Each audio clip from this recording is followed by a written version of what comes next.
right, Mr. Chair. Thank you. Good morning, everyone. I'd like to call to order this meeting of the Texas State Board of Examiners of Professional Counselors. Today is Friday, September 19th, 2025 at 9:05 a.m. We're meeting in person today at the George H.W. Bush Building in Austin. My name is Stephen Hallbauer. I'm the board chair, public member. I'm a private practice attorney in Rockwall. And we will start down here on my left with Dr. Muna for introductions. Good morning. Good morning. I'm Dr. Amuna. I am a professional member. I'm a director of Student Wellness and Counseling Center at Texas A&M University, Central Texas, and I'm also privileged to be the faculty supervisor for some great students in their MFT and clinical mental health program. Thank you. And a new face today. Brian, please introduce yourself. Brian Eby, I'm from Wichita Falls, Texas. I'm an LPC and LMFT, a social worker and a national certified counselor. I teach counseling skills in Romania, Eastern Europe, Ecuador, and India to NGOs and pastors and other church groups. Fantastic. It's great to have you on board. Dr. Christopher Taylor, Vice Chair, professional member. Thank you. Good morning. I'm Dr. Loretta Bradley. I am a counselor educator at Texas Tech University. Nice to see everyone. Good morning. I'm Nadia Stewart. I'm a public member. I am a licensed attorney. I practice at my own private practice in Round Rock, Texas. I practice family law and estate planning. I handled licensure matters for a long period of time for law enforcement in Texas, and I'm happy to join the board. It's great to have you. Welcome. Good morning, Dr. Janie Stubblefield. I'm a professional member. Good morning, Corey Rose, public member just down the street in Austin, Texas. Second meeting, first in person. Happy to be here. Glad to have you, Corey. That's our board members. I will note the excused absence today of Elisa Chan. Christina, will you introduce staff, please? Yes, good morning. My name is Christina DeLuna. I'm the LPC board administrator. We also have Brenda Skiff, the executive assistant, Patrick Hyde, general counsel, Robert Romig, the deputy executive director, Daryl Spinks, the executive director, and we also have McGregor Monk operating our IT. So thank you. Thank you. Stakeholder introductions. Anyone out in our audience like to introduce their organizations?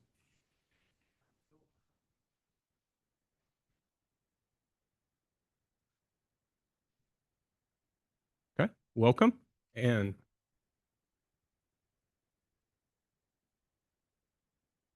welcome.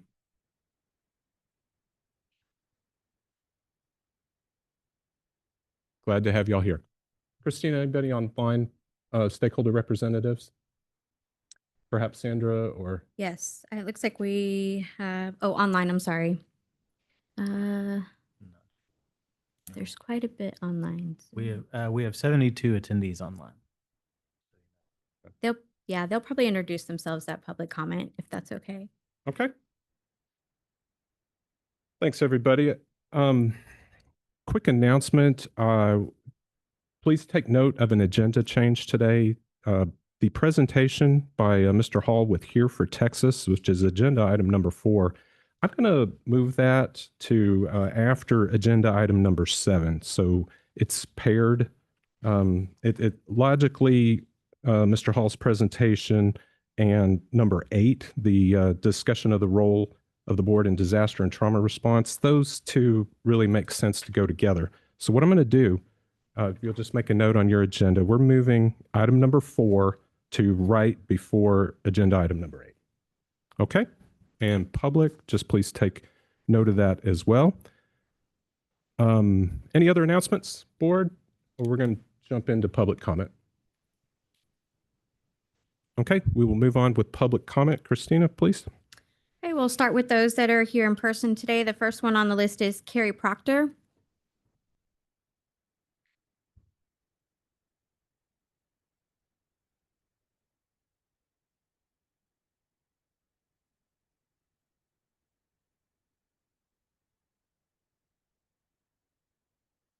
Push the little Is button at the the front. green Green light button? on? Now it's on. Okay. Good morning. My name is Carrie Proctor.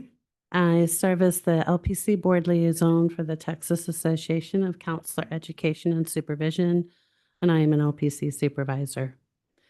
I would like to officially invite the LPC Board to provide a keynote at our upcoming TASIS 2026 Midwinter Conference being held March 5th through 6th at the Sheraton Hotel and Conference Center in Georgetown.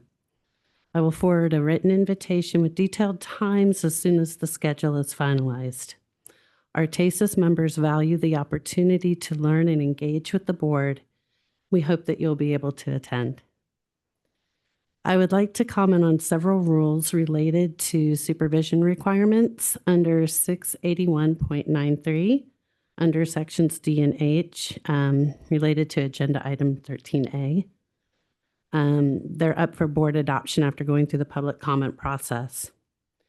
These changes are a particular concern as they appear to increase reporting requirements for supervisors and need further clarification. Under Section D, supervisors already track monthly hours of supervision in the supervisory record. Adding in time duration with the meeting date seems duplicative. The term duration is not clearly defined. Would the supervisor track total minutes seen on each date or the exact time range, such as 1:02 p.m. to 2:16 p.m.? The proposed rules in Section H include having supervisors maintain a record of each associate's locations of practice. If an associate has 2 supervisors, would each supervisor maintain a list of the sites in which they are providing supervision, or would they need to track every site the associate is practicing at regardless of the supervisor record for that site? What are the potential consequences to a supervisor if an associate fails to provide updated information? In the past, any changes to practice sites were maintained by the licensing board. It appears that additional information is needed to ensure understanding and compliance. There appears to be a trend towards shifting more responsibility and liability to supervisors, which can be a deterrent. We recognize the careful balance that goes into creating rules that protect the public while also trying to reduce unnecessary administrative burdens on supervisors. Thank you for your consideration and opportunity to share remarks. Thank you.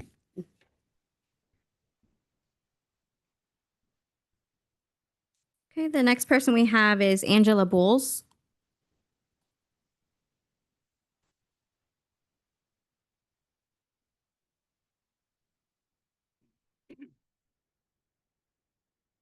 Good morning, board.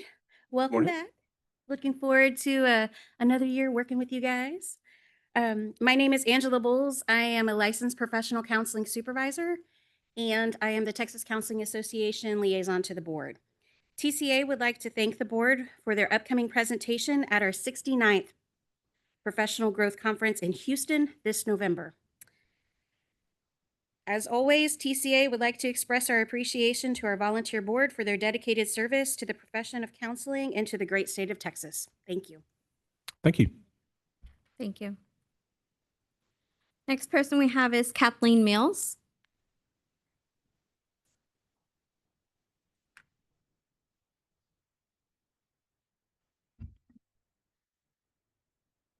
I'm Kathleen Mills, licensed professional counselor supervisor and co-founder of AMP. When a segment of our licensee base believes that they have moral obligation to annihilate the rights of other licensees, which involves aggressive tactics to cancel, threaten, blacklist licensees for voicing different opinions through verbal and physical threats, then our profession has been a terminal problem. That escalates free speech to evil, thus crossing a line. Last week's murder of a moderate civil rights activist who specialized in open public debate and free speech is focusing a spotlight on a national spiritual war problem. We are divided as a nation into 2 groups, one of whom believes their moral superiority justifies the killing of those who hold alternate ideas. Our profession is a microcosm of this larger problem. Our systems are broken. Academia has been replaced by political activists churning out social justice warriors, and now we're licensing them as therapists. We don't have a workforce shortage board. We have a competency issue. Texas university administrations are openly defiant when a state statute requires them to do away with DEI initiatives and trans-oriented curriculums hiring practices. Our accredited institutions require a Marxist-focused degree path at the expense of classes teaching modalities or ethics other than those espousing a leftist morality or ACA's code, which Texas does not recognize. Academia is fomenting the division that exists in our licensing ranks. They churn out graduates, spend more time exploring pronouns and an imaginary privilege than learning to help someone. These same counselors are refusing to see patients who hold a different political view than they do. Students are saddled with debt, not told that they have to pay a supervisor for additional training, then make the supervisor, like me, the bearer of bad news, making us the targets of their anger when they realize their financial predicament. I am not the enemy.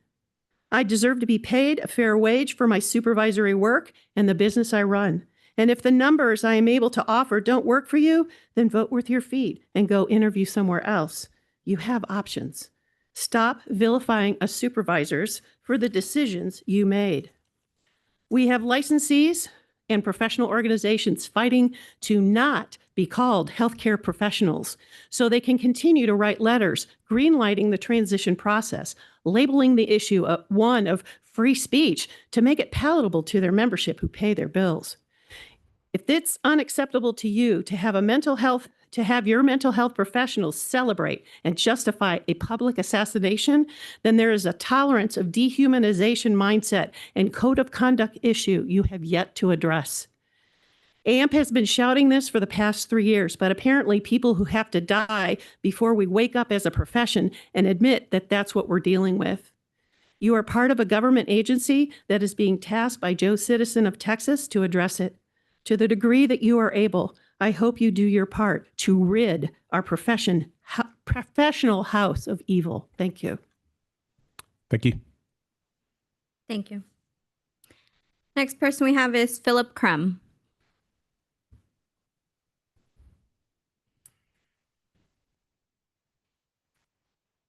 Good morning, everybody. Nice to see everybody here in person. I think that makes a huge difference. I'm Philip Crum, co-founder with Kathleen Mills of the AMP organization. I'm here in my capacity as a citizen of the great state of Texas, not to ask you to do anything, but simply to share my thoughts. I'm very proud of the work that the BHEC organization's done in the past 5 years and thrilled at the direction that the boards and the council have taken. The healthcare professions, which include mental health providers, currently have well-deserved public relations problems, which are raising very real questions of competence, and that includes this discipline. We've lowered the bar for entrance into this profession long ago under the guise of removing barriers to entry to deal with workforce shortage. Removing barriers to entry is just a euphemism for lowering competency standards because our schools aren't turning out a competent product anymore. If they were, we wouldn't have to lower the standards for entry. Our workforce shortage is a failure to properly train and allocate human resources. It has little to do with not having enough licensees. If it did, the additional 10,000 licensees we've added since the shortage began would have taken care of the problem. Academia needs to do a better job of training and directing career choices to where the state needs human resources. My hope is that a battery of competency tests for both knowledge and professionalism could be administered to potential licensees before they're licensed, and I understand that's a legislative issue to take up with them. We need an oral exam component for initial entry, a human-to-human discussion with an applicant to ensure a high bar minimum of competence and professionalism. It must include a demonstrated ability to deliver it. This wouldn't be easy, but it would keep a lot of unqualified people, some of them dangerous, out of the profession. It would raise the bar of competence and help our boards better perform their duty to protect the citizens of Texas from unqualified applicants. An oral exam for new applicants has historically seen a 30 to 40% failure rate. That says a lot about the training they're receiving and the applicant's suitability for the role. I don't want everyone to get in. The licensing process is not about ensuring everyone gets a participation trophy. The process includes protecting the public from those not qualified or meant to be counselors. The road to entry needs to be rigorous, otherwise the achievement means little, especially to the public. Let's raise the bar and not lower it, and I thank you for all your work. Appreciate it. Thank you. Thank you. Mr. Chair, we have Mr. Hall here with Grant Halliburton Foundation. Do we want to give him a minute to introduce himself or just wait until the agenda item? He's an agenda item, so he can, he's okay waiting. All right, that's all we have for in-person comment. We will go ahead and go to the online Zoom. You all did have 2 written online submissions that were sent over to you. So you do have those 2. So anyone on the Zoom call, if you're interested in providing public comment, please raise your hand using the Zoom function. And the first person we'll hear from is Rhonda Kimball.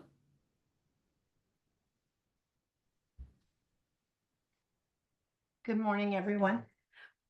I just want to give some food for thought. I love what Kathleen and Philip mentioned.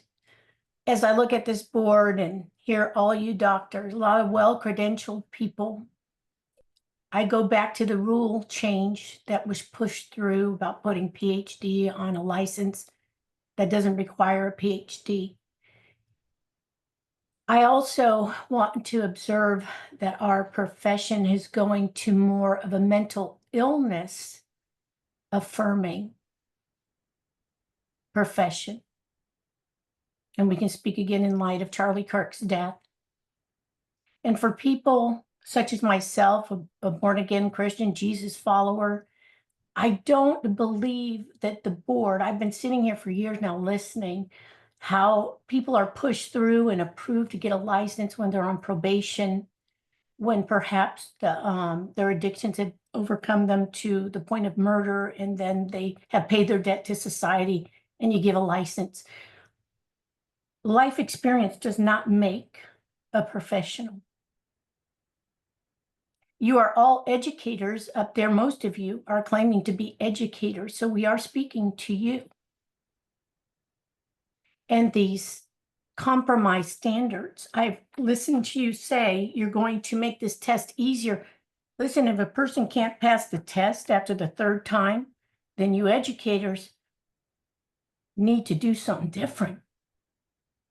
And you're sitting on this board to uphold ethics in the protection of communities, society, and the sick people that are in and around our nation killing people. These organizations you listen to, this TASIS, this, all this. Everybody's a doctor. Everybody's so smart. Everybody's so credentialed. But everybody in your society is getting sicker and sicker and sicker. Something is not working, and you are the regulatory board. So what are you going to do about it? We keep bringing these issues. It's falling on deaf ears, but I hear doctor this and doctor that. Where are the people on the field, like, you know, just the master's degree people that are actually working with people? Why do we have all these doctors? You know, some of us don't want to get a doctorate because we want to work with people. I just want to put that out there to anybody that's listening in this profession. And it's an interesting thing when you apply to the governor's office, man, there is a glass ceiling there because us master's degree LPCs can't get through. We can't get on your board. We don't even get acknowledged. Just a little food for thought. Just saying, people. Thank you, Ms. Kimball. You're welcome. Okay, the next person we'll hear from is going to be Kip Rogers.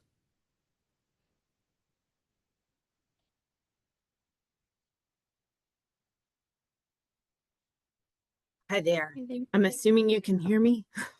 Yes. Okay. I am Kip Rogers. I echo what I've been hearing. Really liked what Philip and Rhonda just said. And yes, the public assassination of Charlie Kirk has been a real defining moment in this country. It's a horrific act of evil, and it's not left the counseling profession community untouched. And as an LPC supervisor and educator, I have read, I have heard, I have witnessed professionals celebrate, cheer, and applaud the death of this man. Now, free speech should be protected, but it doesn't come without natural consequences when you hold a state license.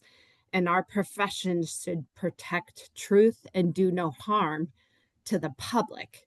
So yes, I think there should be limits and penalties, especially when you do this in a public forum. One entity did just that, the Texas Education Committee Agency, the TEA, and as of date, over 100 teachers have had their licenses suspended since Kirk's death for their so-called free speech. It came with consequences. Now, mental health professionals also work and influence our children and should have similar outcomes. So yeah, I think BHEC, the Texas LPC board, all the boards should uphold core ethics to do no harm. And we should be role models in dealing with trauma and national tragedies, given the intimate nature of our work in impacting, influencing, and educating the public and our clients. And from observation and experience, I am watching social justice, normalizing abnormal, indoctrination being taught in graduate school programs. I've been targeted and threatened in counseling forums by other unhinged counselors for simply posting conference information about the Association for Mental Health Professionals. Texas Women's University is not even hiding it on their website. They explicitly, openly say they're coming from a feminist orientation, gendered and social cultural contexts. Social justice and advocacy, they say, are highly valued and practiced. So within this model, we are seeing specific targeting of conservatives and religious thoughts and beliefs. Students are being taught that Christian or conservative beliefs are to be eradicated as a primary means of oppression in this society. And this goes against ethical standards in our profession and possibly state laws prohibiting gender theory and ideologies. So yes, I'm asking you to take a look at this and uphold our standard as professionals who are impacting the public. Thank you so much for your consideration. Thank you.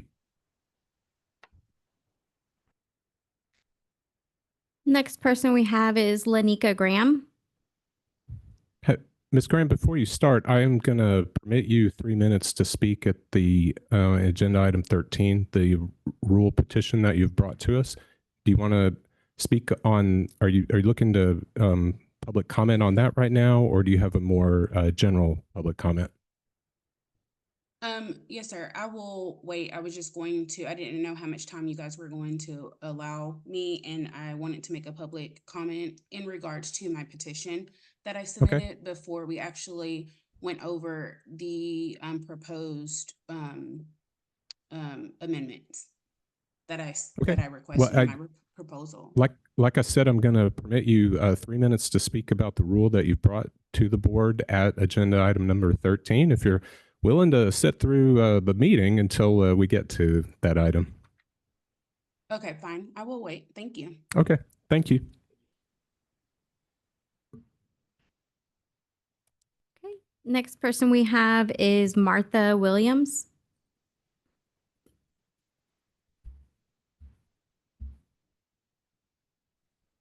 Can you hear me?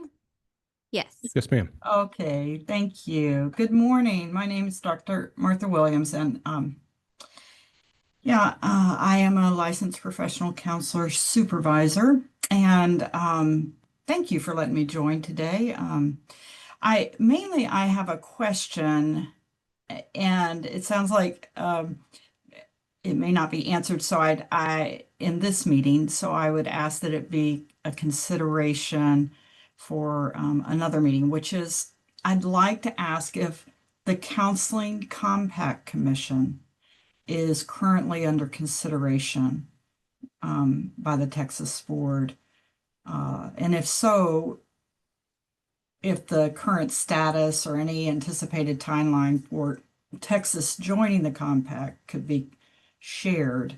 I know we're one of kind of in the mind, one of the few states that right now that are not in that, and it would be such a blessing to be part of that commission.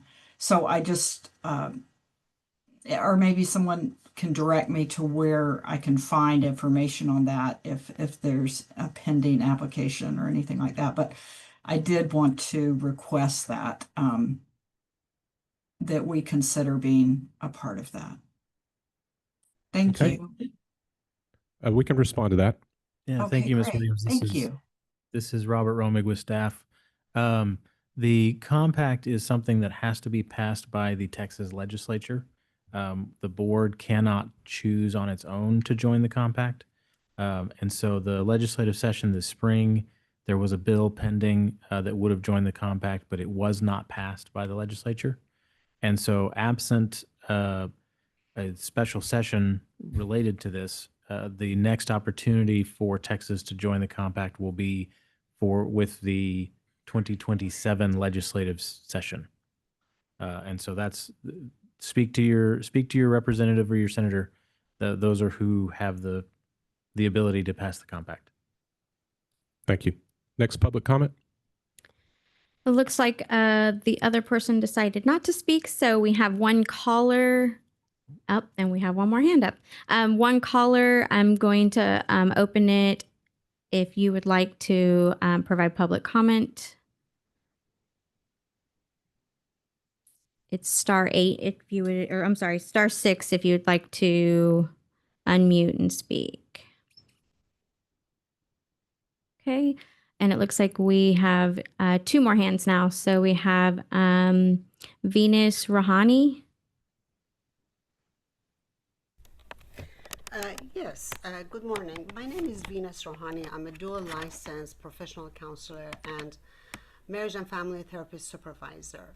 Under the, I have a request for a consideration, and under the continuing education requirements, some of the requirements under the supervision license is kind of duplicating the requirement for the general licensing for professional counselor or marriage and family therapist, including ethics and cultural diversity. And I understand these are very, very necessary courses, but is it allowed, the ethics that is already required for supervision or the cultural diversity hours that is required for supervision, can those be counted under also the general requirement? And if not, I would love to ask for a consideration because I understand those are necessary courses, but keep duplicating it, and almost more than 1/3 of our continuing education hours going to be considered just ethics and cultural diversity. It's going to be a hindrance for us to take other courses financially to be able to advance our profession. So is that allowed or not? That would be my question, and also please consider if it's not. Okay, we can address that. Yes, thank you, Mr. Romig. This is Robert Romig with staff. Yes, actually, under the current rules, and apologies that you were not aware of this before, because it sounds like you've had to take multiple duplicate courses. If you take a continuing education that substantively relates both to professional counseling and marriage and family therapy, particularly like you're suggesting supervision training or ethics, you are allowed to use that one course for both the CE requirements of the LPC board and the MFT board. Now, for those listening, I do want to caution, it does have to relate to both. And so if you take a training that is specific to the laws and rules of the LPC board, even though some of those laws and rules might be the same, that is not an MFT training. And so you shouldn't count that for both. But there is obviously overlap in a lot of the professional modalities. And so if the training does relate to both practices, you are allowed to count it for both boards. Thank you. And I think we have one last public comment. Yes. Last one is Candace H. Hi, my name is Candace Holloway. I'm an LPC supervisor here in Texas, and I have kind of three short comments. One is I want to thank the board for everything that they've done to improve the process for applicants, both, newly degreed applicants for, who are trying to get their LPC associate license, as well as for LPC associates who have earned their hours and are applying for their full licensure. I've noticed, I've been licensed for a number of years, and I remember when that process was very arduous and very, very long and tricky and not clear. And so I really want to thank the board for the improvements that they've made in order to facilitate like a quicker turnaround on these things. And also, we really appreciate myself and my supervisees on the website where it lists, what month and what day of applications that y'all are on. So that gives us a better idea of how long we can wait for the applications to be processed. So I want to thank the board for that. Second, I'm not going to be able to stay for the entire meeting because I have some clients, but I did want to say that I support the young woman's petition around changes to supervision fees and just supervision in general. I had a chance to read the petition, and I believe I signed it, and so I just wanted to, count my support towards that. And third is just some confusion around, and I think maybe some of the people who spoke earlier are confused about the purpose of the board and the function and, what this board can and cannot do. And especially when it comes to like free speech and supposedly therapists bullying other therapists and that sort of thing. This board does not, as my understanding, does not moderate any Facebook groups, moderate any online forums, or check, therapists' language to make sure that they're being nice to people, to other therapists online. So I just wanted to put that out there. And I'm also confused as to why the assassination of someone who is not a Texan, and the assassination did not happen in Texas, why that's consistently being brought up this morning, when many school shootings, many mass shootings have happened here in Texas, and I've not heard the same level of compassion and concern around that, which I think is frankly disgusting. So that is all I have to say. Thank you so much. Thank you. That concludes public comment. We will move on to agenda item number 5. It's going to be a demonstration of the new CE management system, and then board, we will have the opportunity to ask questions following the presentation. Thank you, Mr. Chair. Just one note, Ms. Rouhani, we saw that your hand was up again. We are moving on from public comment, but please reach out to us with further questions. As staff, we can work with you and help get you answers. Thank you. Let me pull in. We have today Jason Grubb joining us as a panelist online from CE Broker. He'll be coming up shortly on the screen. And he's been working with us for the better part of a year and getting the CE Broker system implemented. He's going to give a little update on where we are and progress. Morning, Mr. Grubb. How many times have you given this presentation so far?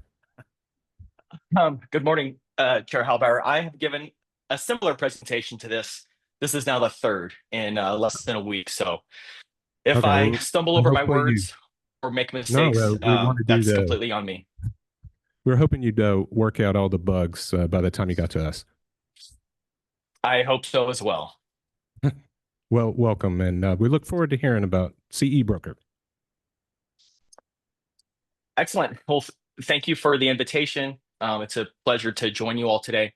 I do just want to make one clarifying point. This is less so a demonstration of the platform. It's more so an overview of CE Broker, the progress that we've made with your staff kind of to date, and outlining some future next steps. We did do a very thorough demonstration of the platform via webinar. I'll talk about that a little bit more here shortly. That video is available via hyperlink on the board's website if members of the public would like to go and view that and really get a more thorough deep dive into the platform itself.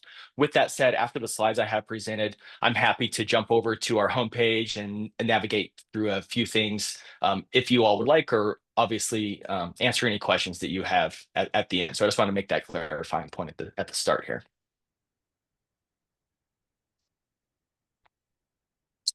With that, I have about 15 or 16 slides to share with you. Like I said, I've done this a couple times now. It should take about 15, 16 minutes, somewhere in that time frame.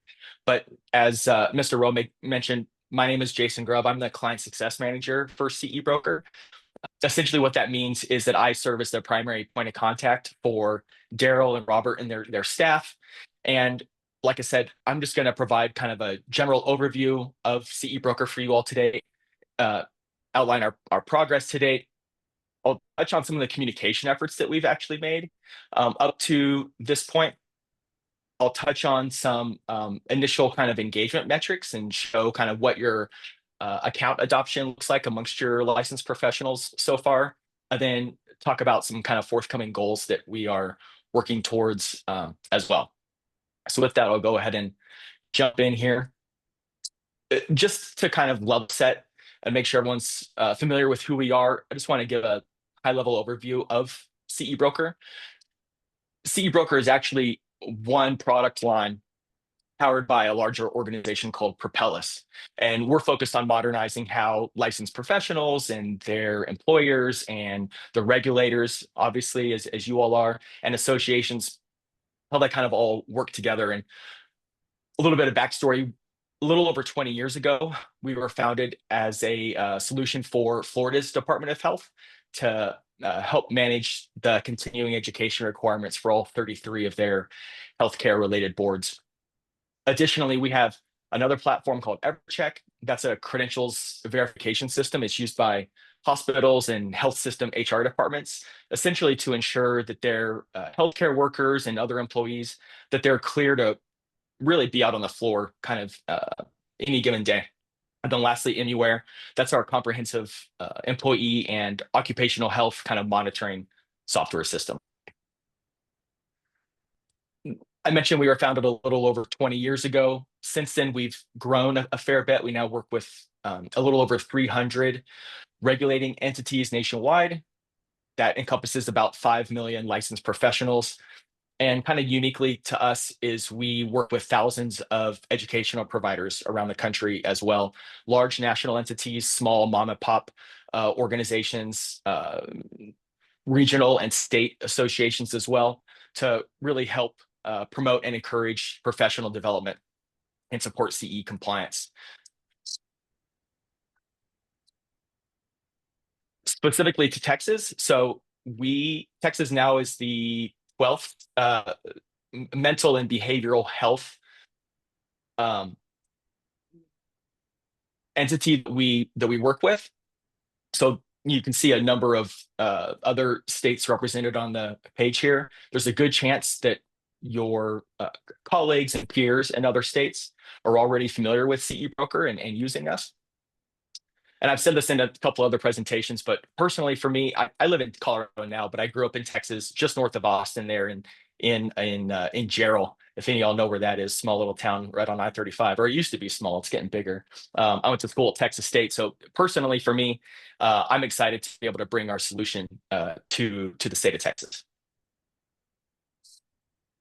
And then lastly, from an overview perspective, I just want to touch on this point that our platform is not just for you, the regulator. It's built with all three primary stakeholders in mind. So that's obviously you, the regulating entity, then the licensed professional, of course, and the educational provider. And they all interact with our platform via their own kind of unique portal, and they all have their own kind of respective experience in using the system to help complete kind of their piece of the CE puzzle, if it were, or as it were. So now that I have some of those kind of foundational pieces out of the way, I want to turn our attention to focus on how we've been working specifically with BHEC and more pointedly the Board of Examiners of Professional Counselors.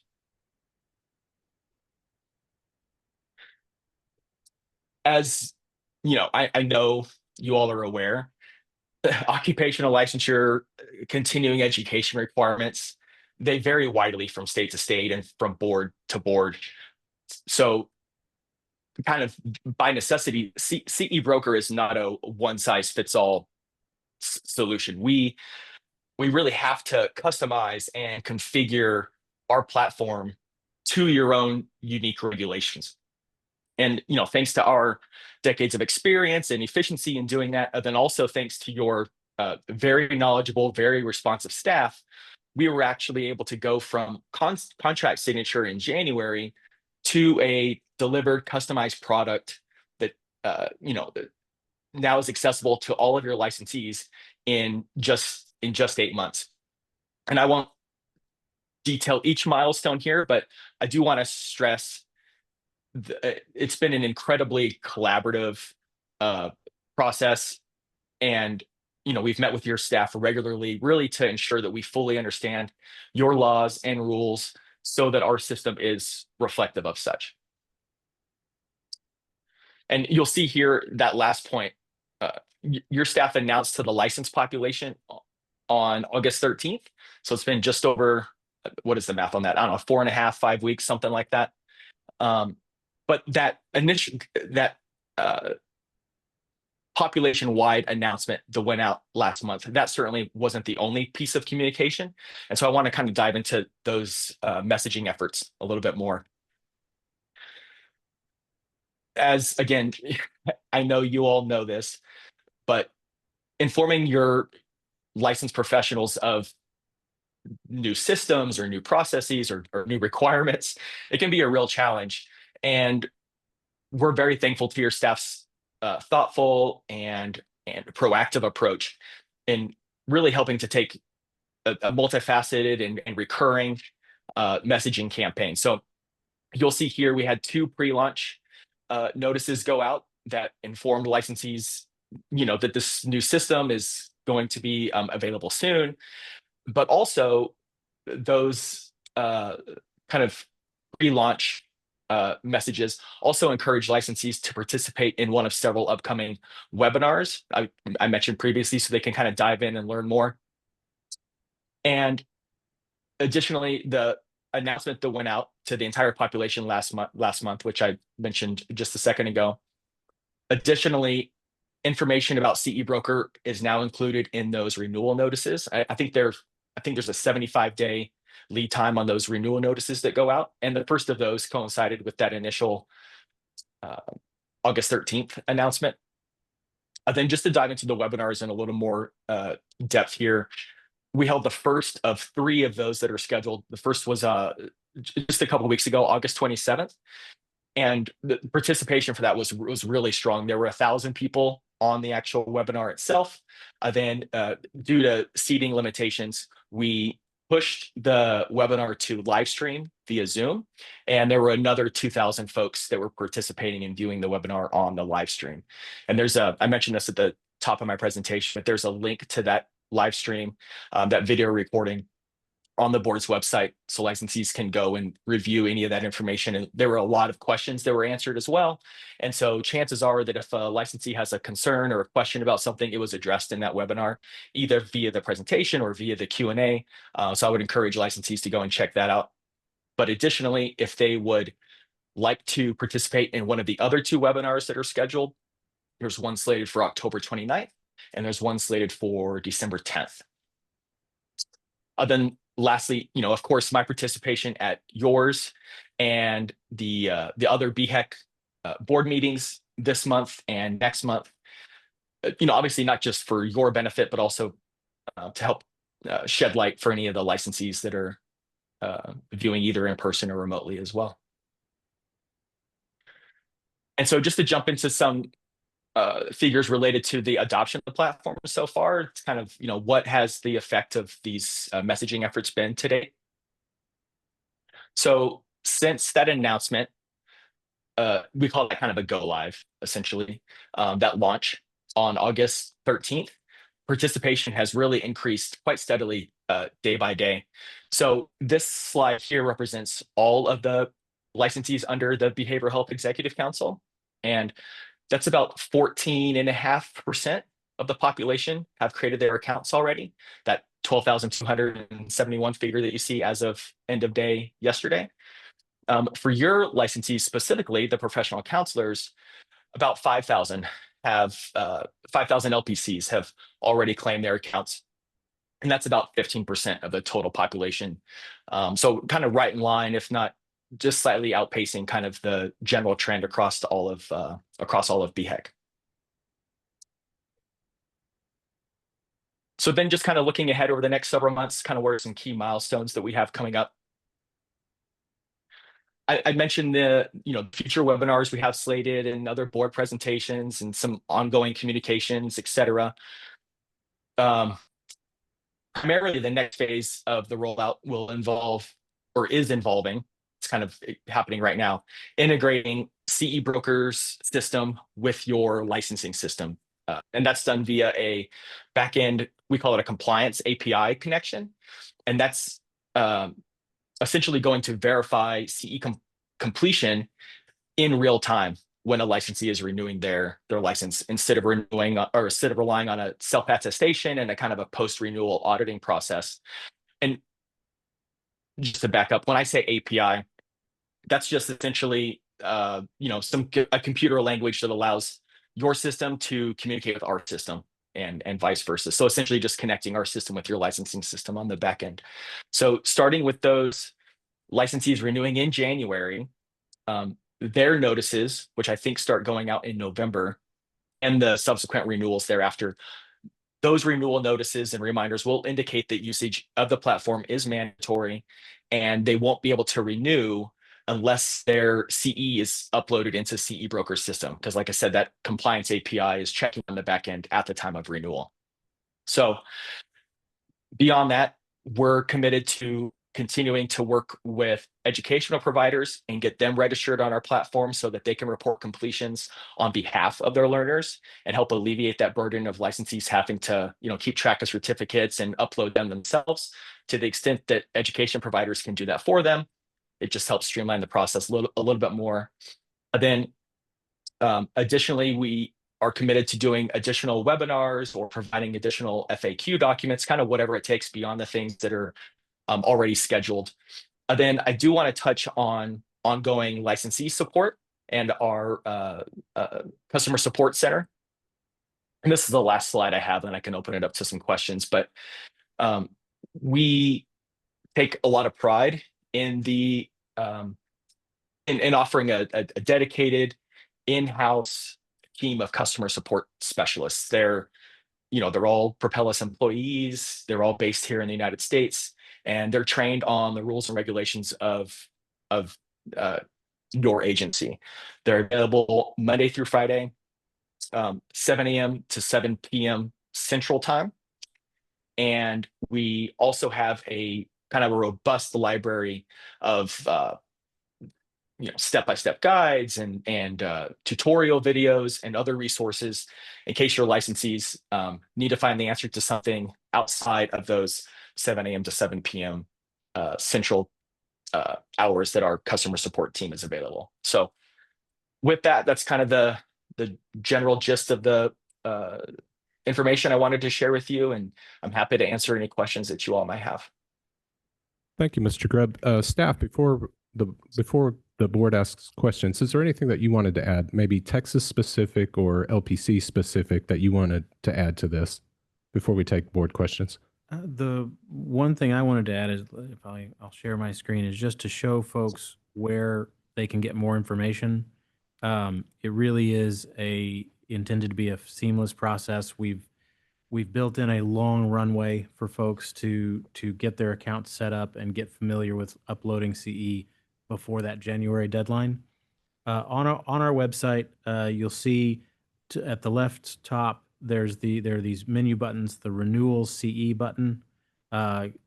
Navigating there, you'll find a link to this page, how to report your CE, and this has information you might need about activating your account and steps how to do that. It really is as simple as clicking on that web page, choosing your board, putting in your license number and email, and you've got an account. That's it. Okay. But then there's also the links to the webinar video, as well as the transcript of the webinar and a transcript of the Q&A and registration for the other webinars on that website. So trying to overload you with information. Thank you, Robert. Board, questions for either staff or for Mr. Grubb here? He's going to remain online. Dr. Bradley, do you have a question? No, I think I followed it. I haven't done it yet, so see. Okay.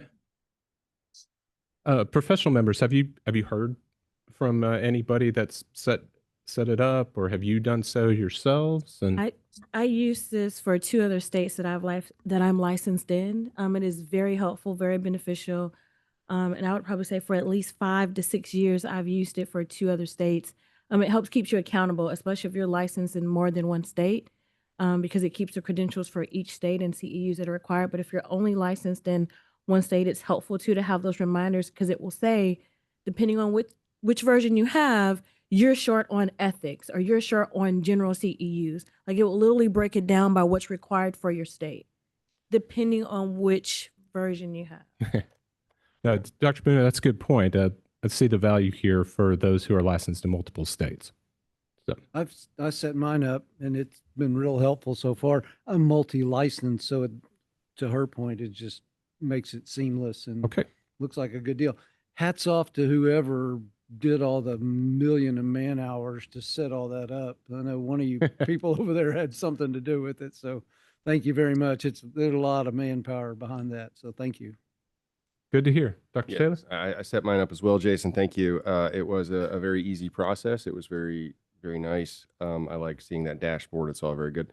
The only really concern I had is that when I went to set it up, it felt a little salesy, like it was pushing me into a premium account. And I just want to make sure that we're making it abundantly clear to our licensees that they are not obligated whatsoever to purchase the advanced product. I don't want to get in the way of CE Broker for offering a premium product. I think that's great. And if you want those additional bells and whistles, then by all means, please go buy them. But I just want to make sure that the licensees know that there's no cost for this product.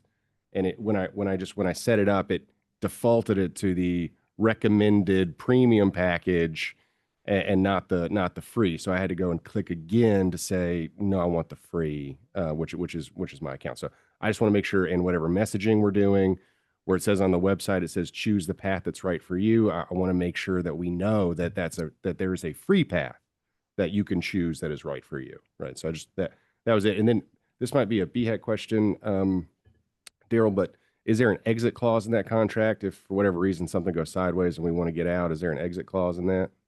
Yes. Okay. I think it's even a Good. no grounds type. And then what's the compliance? What's the discipline on this if we're not in compliance? Like if a licensee does not set up their account? Yeah, if they just go, I'm not doing it. Oh, they won't be able to renew come January 1st. But there's no like complaint filed or anything. It's just like, hey, No. you can't renew. No, until you just can't renew. You just can't renew. Okay. Yeah, we've moved away from punishment Yeah. if we're not doing your CA. It's a condition of renewal. Okay. Now is the way we view it. I think the only punishment would be if they upload pictures of their cat for their CE, and then we find that's when we audit it, they didn't actually do CE. That would be the only punishment that we would have regarding this. Lying is still frowned upon. Daryl, I had a question. If you are licensed in December of this year, it doesn't start till January 26th, correct? January 1st of 2026 is when you are required to have it set up. and But if begin you renew using in it. December of this year, then you got, You don't need to use it. We're trying to encourage people to use it so that you get used to it while you're still in the trial phase, if you will. And if something goes awry, it's kind of a no harm, no foul type deal. good to know. Thank you. Okay. So Go ahead, Jane. I echo what Dr. Taylor was saying and want to make sure that we very clearly explain to individuals the options for those accounts. And for the board's edification, we have been very clear in our communication, and CE Broker has been very clear throughout the process in the webinars. They to an admirable extent. I agree. The website, it certainly advances the premium, but Jason has been the I hope I don't get you in trouble by saying this, the absence of a salesman. He's not tried to sell us on anything. So, and just for everybody who's paying attention, listening, our contract requires a free account that is sufficient. CE Broker has agreed to perpetually have a free account. The statute that the legislature passed requiring this requires a free version. So by law, you do not have to pay for something you don't want. For the record, to give credit to the board and BHEC, both of them, that was a requirement they had before the legislature actually passed it. So for all those of you out in TV land, your board was watching out for you. They made sure that you were required to have a free account. Yeah, I was probably the one who pushed back the most on this, and it did get to a level where I was satisfied that this was probably the best option that we could get, and it's good to hear that people are happy with it. Huh? Chair Hallbearer, if it's permissible, if you permit it, I'd be happy to jump over and share my screen again and just navigate to where exactly that free account is, just to help alleviate any confusion that your licensed population might have real quick. Go ahead. Sure. So as a web-based software service, everything done on CE Broker is accessed through our website, cebroker.com. But when you're creating your account, you'll just go to this green button that says Get Started. And then, like I mentioned, since our system is bespoke to each respective board and profession, you just need to select the state in which you reside and your profession. I already have this pulled up here, Texas Licensed Professional Counselors. You'll click Continue. And this is where it's going to give you the option to select the plan that's best for you.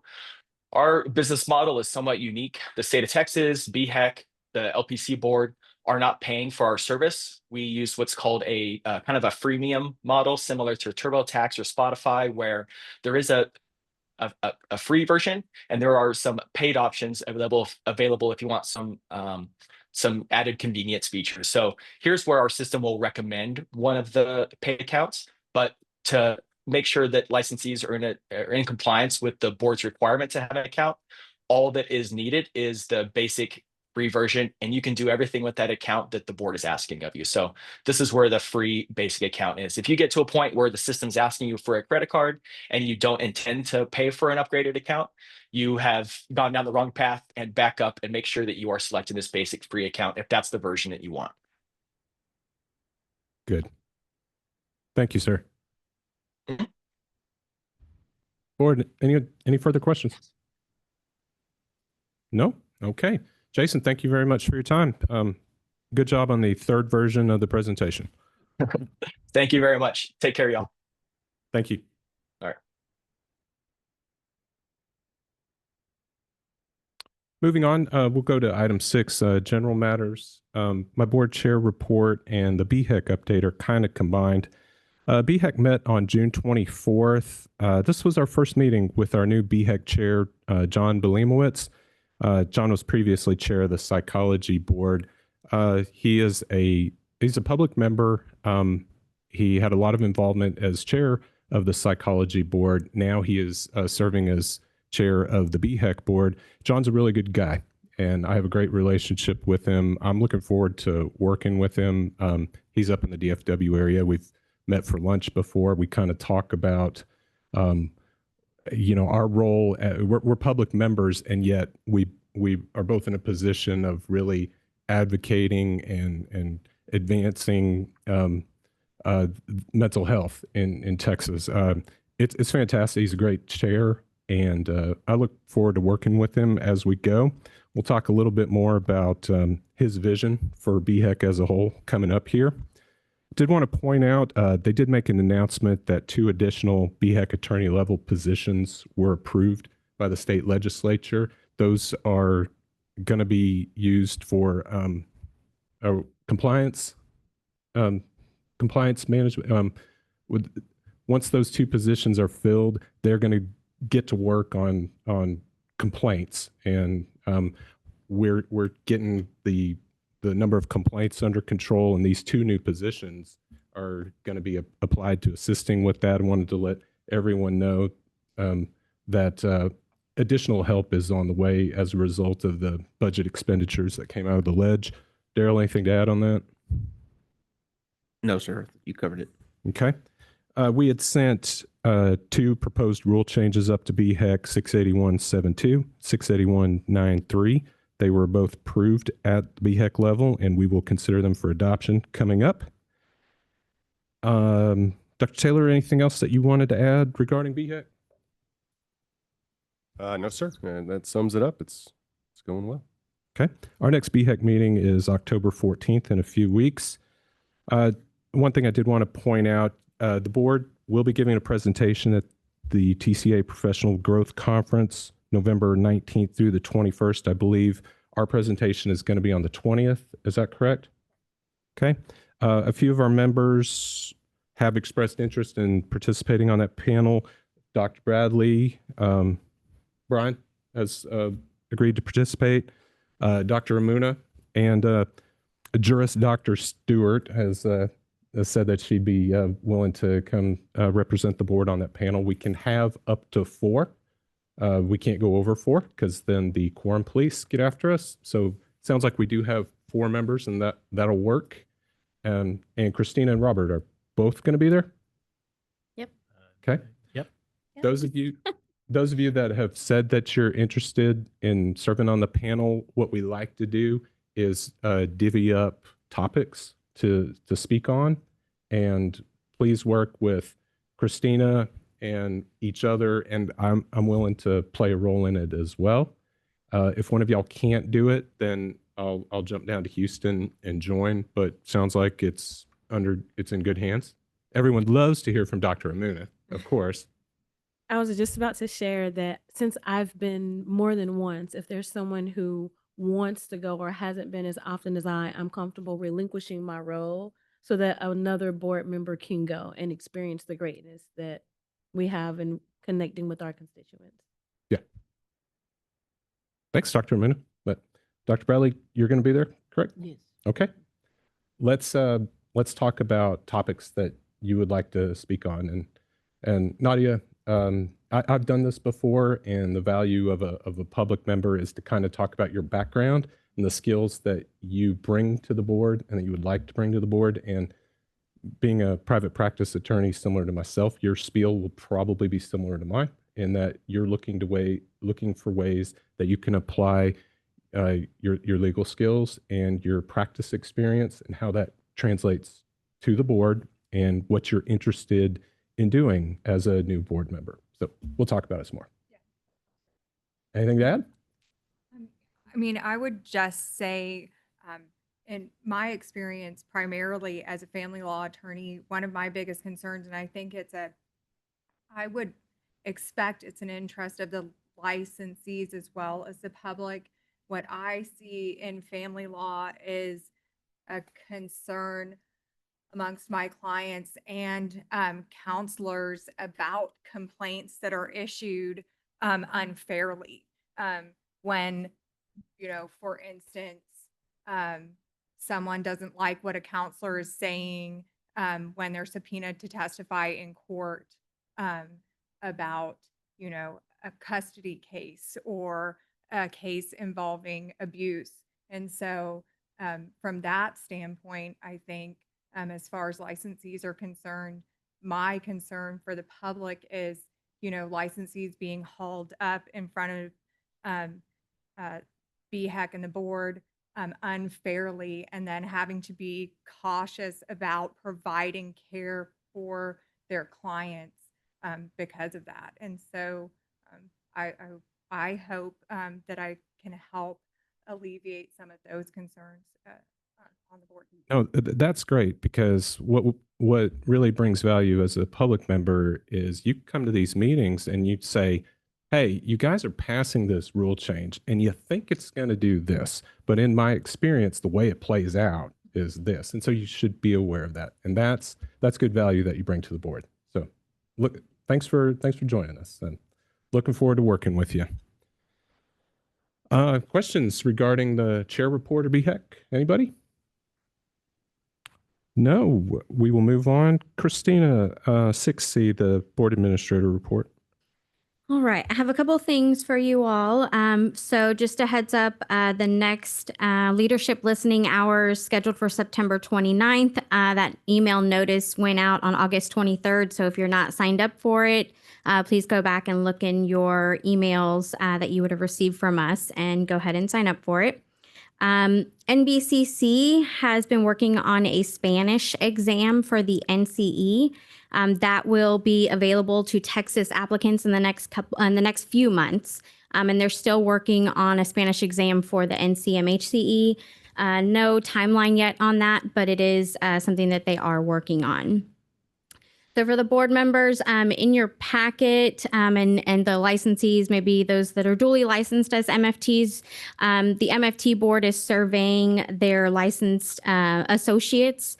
They're trying to get a better understanding of how supervision is going for them. So we're going to look into a similar type of voluntary survey for licensees on the LPC world.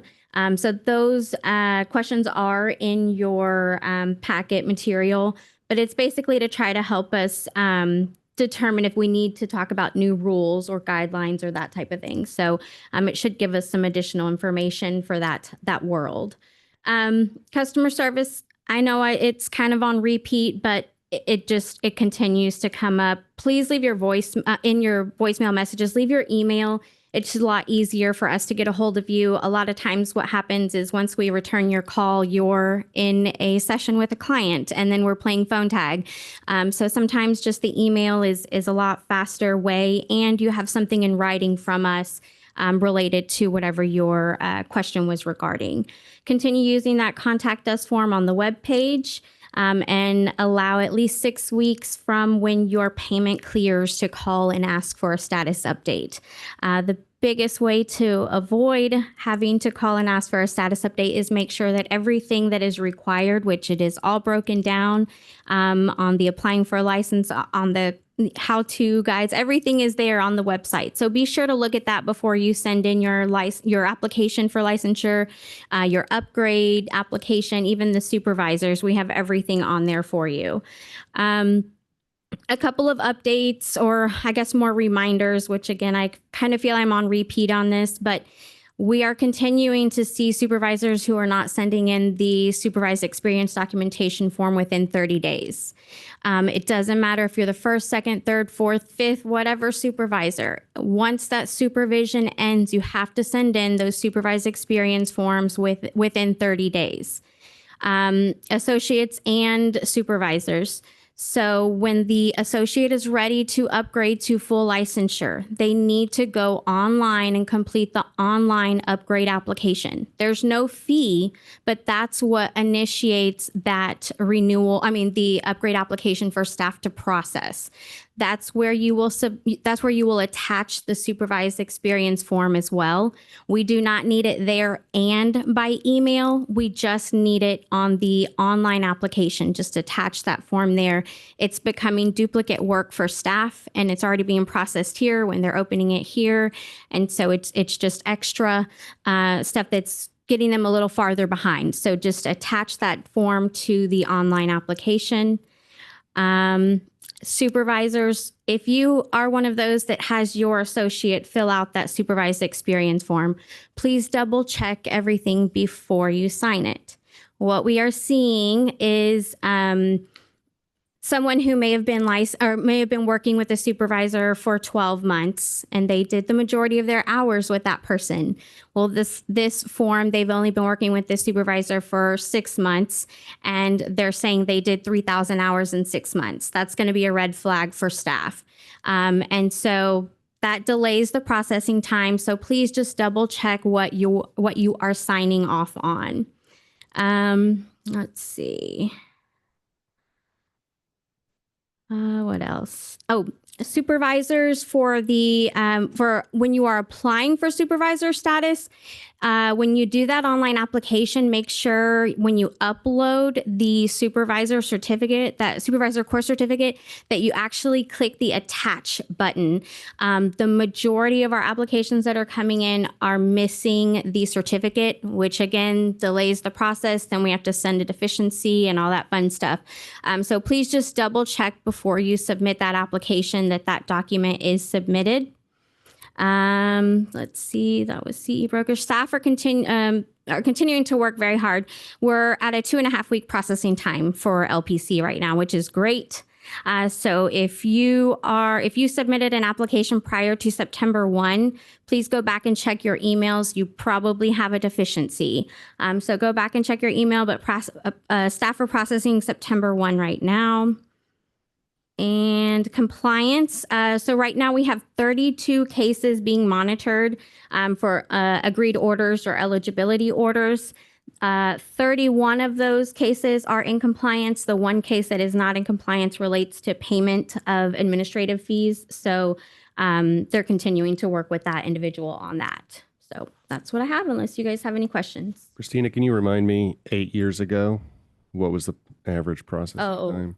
We were past 6 weeks. I mean, 6 months. 6 months. And now it's 2.5 weeks. Yeah. It was 6 months. Yes. And now At least 6 months. Yeah. Staff are awesome. I have to give them kudos as often as possible because some of them are still there from where we were at 6 months behind. And that was a terrible world to be in. And they didn't give up. And look at us now. So thanks to the BHEC staff too, because we needed to get out of that. And now we're doing great. So, I guess Robert too, huh? Any questions for our board administrator? Hearing none, we'll move on. Committee reports. Christina, the application and supervision committee, please. Yes. So on the application supervision issues committee, we had only one case that came to committee this time around. And that case is going to be heard today. It's related to a foreign degree application. Okay. And that's later on and Correct. further in the agenda. Rules Committee, Dr. Stubblefield, please. Yes, Chair Habar. So the Rules Committee met on August 11th of 2025. We discussed the proposed petitions that were submitted to the June board meeting regarding supervisor fees. And we're not proposing any rules at this moment. We don't want to, impose additional regulations or formal rules on those supervisor fees. But we do want to continue to explore alternative ways to support LPC associates. So finding, kind of where can we not put more on supervisors, but to also support the associates that have brought forward their concern. So the focus is on identifying those opportunities to enhance access to supervised experience without maybe to minimize incurring additional costs. Staff are going to continue researching the issue as well and provide updates and see if we can come with any relevant findings to future rules meetings. Okay. Questions for either staff or for Dr. Stubblefield regarding Rules Committee? Okay, hearing none. Item 7, performance measures. Christina, please. Yes, so the reports are in your board packet material. If you have any questions, I can try and answer those. And Mr. Chair, just in case since we've passed the fiscal year, thought give you an update on the numbers. Please. We have added over 2,300 LPCs in the last year, bringing the total up to over 32,000 LPCs licensed by the board. Is that a record number for a year? know. Wow. Probably, yes. I mean, we keep hitting record each month generally of new applicants. So, and I would like the record to show that that is really increased since I became the chair. So, yeah, just absolutely. kidding. No, that's fantastic to hear. It. Apparently, people are moving to Texas. Wow. I'm just kidding. But no, that's fantastic to hear. 2,300. Wow. 300 full LPCs and an additional 700 associates on top of that.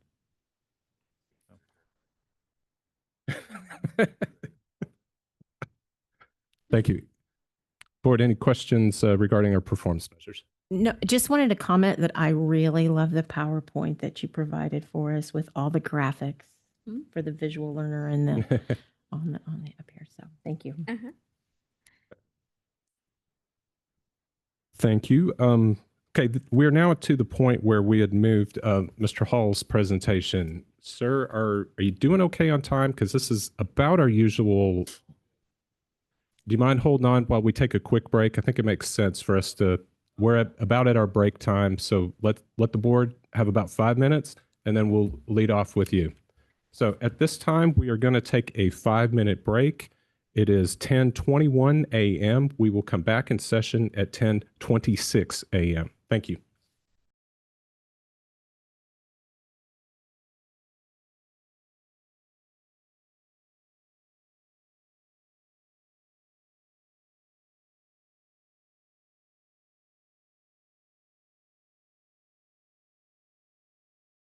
For number 4, the presentation that we're about to hear with agenda item number 8, the discussion on the role of the board in disaster and trauma response efforts. Board and public, you may have seen a letter put out by the new BHEC chair, John Belemowitz, following the tragic events in Kerr County in Central Texas. And Mr. Belemowitz directed each of the member boards to explore ways that we can be responsive for situations such as what occurred in Kerr County. Dr. Taylor reached out to me and told me about the organization that we're about to hear from. We discussed it, and we got to a point today where we're going to actually hear from that organization. So, Dr. Taylor, please introduce them. Absolutely. Thank you, Mr. Chair. When I got Mr. Blemowitz's letter, I just sort of thought for a while and recognized a small connection that I thought might be useful for us. I know that our body, our board, BHEC as an agency is not really a crisis response team, so it's not really something that we do. But I just wanted to think outside the box and see what was an option. And so I met Mr. Hall here several years ago, and he invited me to join the Grant Halliburton Foundation Board of Directors. So I do serve on that board in that capacity now. So I know we're not here to vote on anything, but I want to make it very clear that if we were, I would recuse myself. I do feel like that is a conflict for me.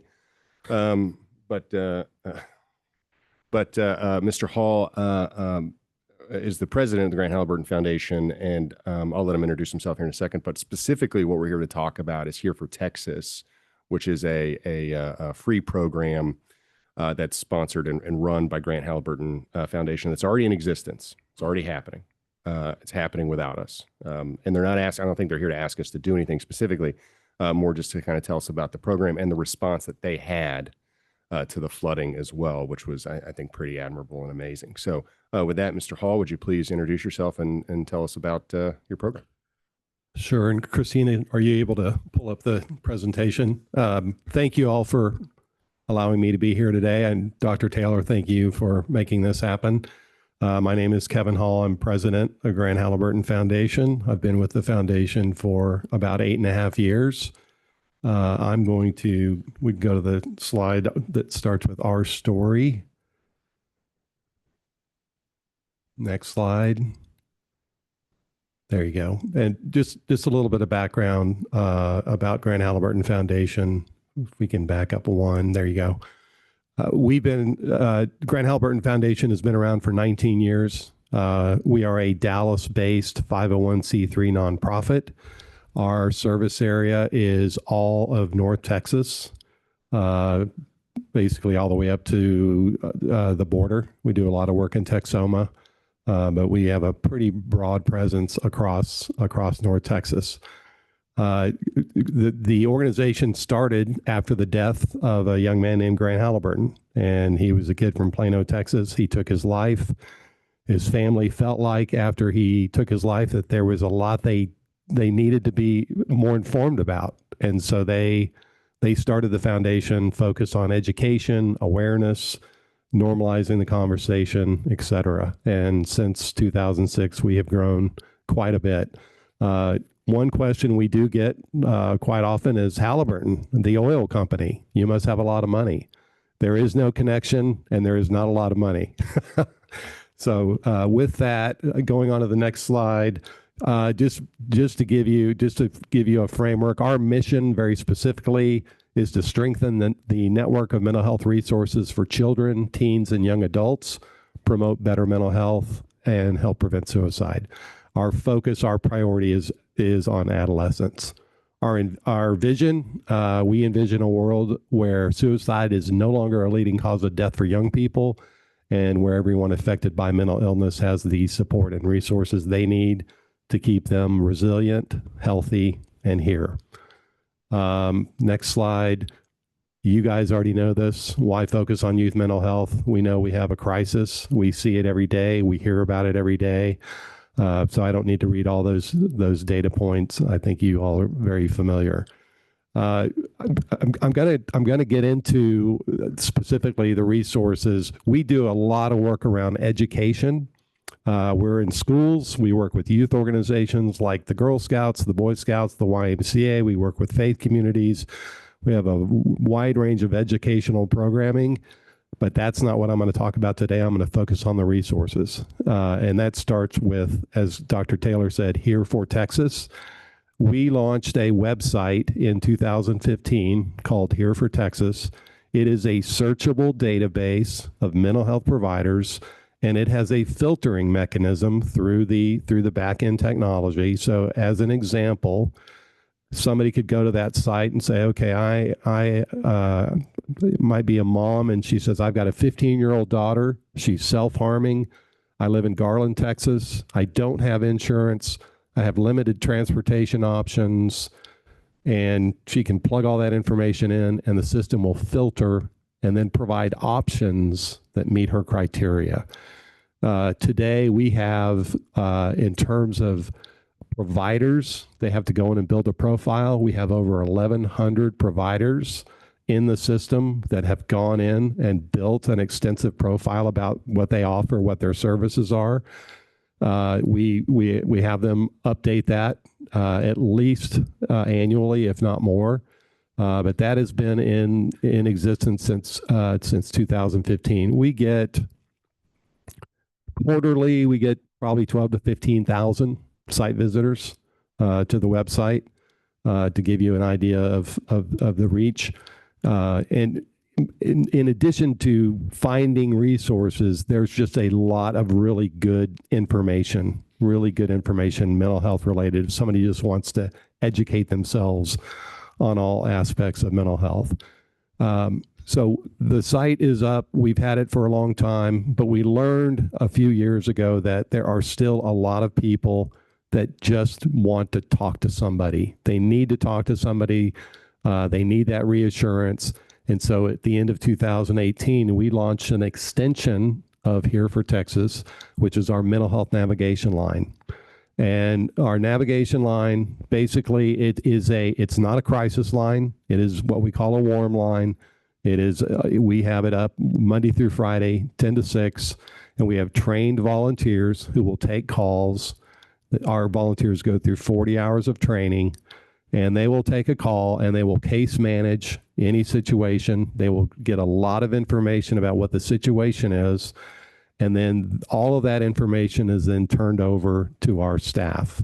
Our staff will do the research, usually takes a day or two, And what we try and do is we try and identify 3 or 4 resource options that fit the specific criteria of what that caller's situation is. So within a day or two, we get back to that caller. We provide those resource options. We encourage them to call all of them to see if there's a good fit. And then a few days later, we will call them back to check in just to make sure that they've got what they needed, that they're finding the help that they needed. And in many cases, they're off and running. And in some cases, for whatever reason, they need more help. And we just stay with them and we kind of guide them along as they need us. Sometimes it's one call, sometimes it's multiple calls over weeks or months, and that's okay. Whatever they need, however they need our assistance, we're going to be there to help them. So the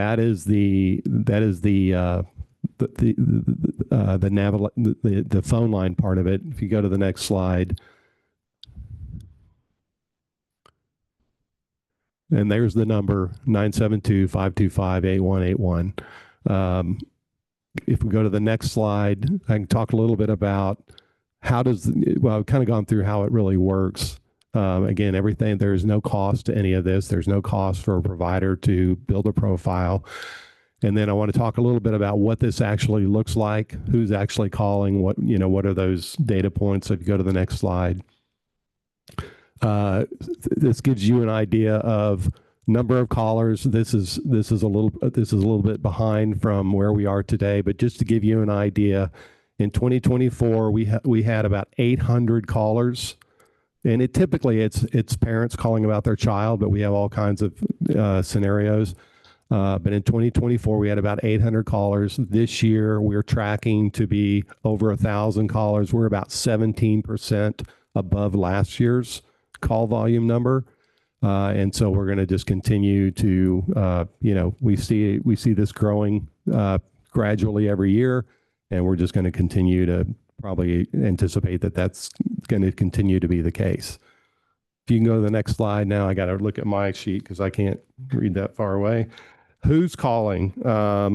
Who's actually calling? About 65% are people that are calling for someone else. And again, it's typically a parent calling about their child, but about 35% are calling for themselves. Interesting, our focus is adolescents, but we get a lot of callers, adult callers who need help, and we are going to help them. We're never going to say no. Anybody who calls that needs help finding resources, we're going to help them. In terms of gender, it's about 56% male versus 40%. I'm sorry, 56% female versus 40% male. We do have a pretty high volume of Spanish-speaking callers, close to 20%. That's gone up. That's basically doubled from a year ago. And a lot of that has to do with our outreach. We've had a lot more outreach in the Hispanic community in the past year and a half. But if you can look at the bar charts, we're on a different slide. There we go. Upper right-hand corner, again, parent guardian is about 44% of the callers. You can see the numbers there, other family members. But we have calls from CPS, or we have calls from school counselors, hospitals, other mental health providers, the list goes on. So it's pretty diverse in terms of where the calls are coming from. And what they're calling about. So if we go to the next slide, inbound call distribution, it doesn't really matter day of the week, time of day. We're getting calls are coming in pretty steadily Monday through Friday, starting when we open until when we close. There is no kind of prime time. This is just pretty consistently going on all the time. If we go to the next slide. How do people find out about us? The majority are through internet search. As you might imagine, our marketing dollars are pretty limited. So a lot of this is community outreach. It's word of mouth, working with our school partners, other youth organizations to get the word out that the service is available. But there's a variety of ways that people hear about us. And there's just a kind of a list of just examples of named agencies that we've heard from. So again, it's all over the board. We have local police departments that use us as a resource, schools, you name it, other nonprofits, service agencies. If we go to the next slide, who will receive the service? Who are people actually calling to get help for? It tends to skew female, 58%. Age range, while again, our focus is adolescent, which I would consider 12 to 24. That's a little less than half of the people that are getting service. You can see that there are older adults, younger and older adults that are also taking advantage of the resource line. As far as racial ethnic background, very diverse, a very high percent again of Hispanic and Latino, 44%. And that's gone up quite a bit in the last year and a half, just based on the outreach that we've been doing. And we also track what their insurance situation is. 61% are uninsured. And so we make sure that we have resources that we can connect them with, whether they have insurance or not.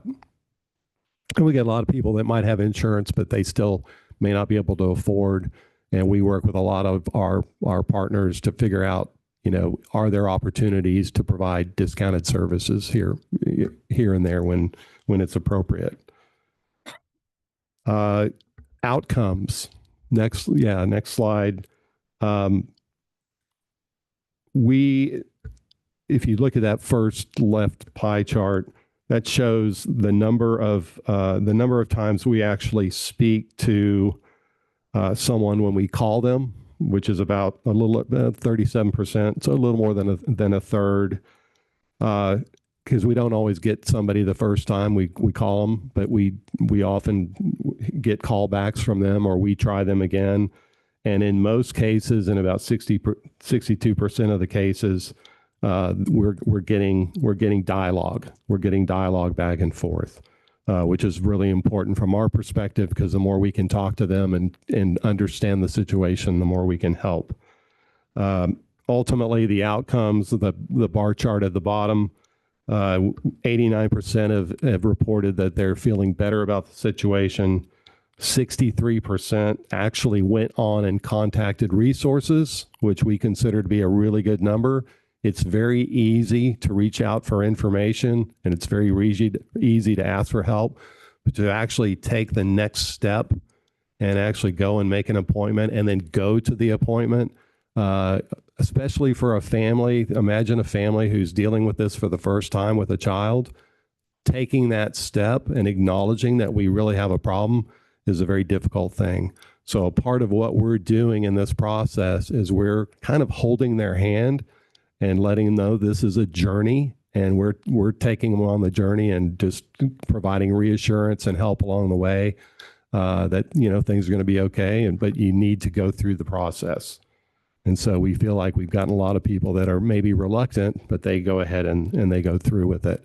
Specifically to the flooding that took place in Central Texas, we obviously that happened on a Friday. We went to work on Saturday, and we created a special page on our website that was very specific to resource information and also just helpful information related to dealing with trauma, how to talk to kids about trauma, helpful hints, some things to think about. And then we also reached out to our network of providers. And again, this is North Texas, but we reached out to our network of providers and basically said, if there's any of you out there that wants to provide critical services for people that may, call and need something right now, and they can't wait 3 weeks or 6 weeks, we had a whole list of providers who basically raised their hand and said, yeah, you can count on me. And so we provided that as well. So there was immediate access to resources for the people that needed it. We had all of that information up and fully displayed by Sunday, and left it up for, I think, several weeks. I don't remember exactly how long it was, but we, we were in a position to, within 24 hours of the flooding, to get to work to provide that information as a resource. I think the beauty of this whole infrastructure here for Texas, it's very scalable.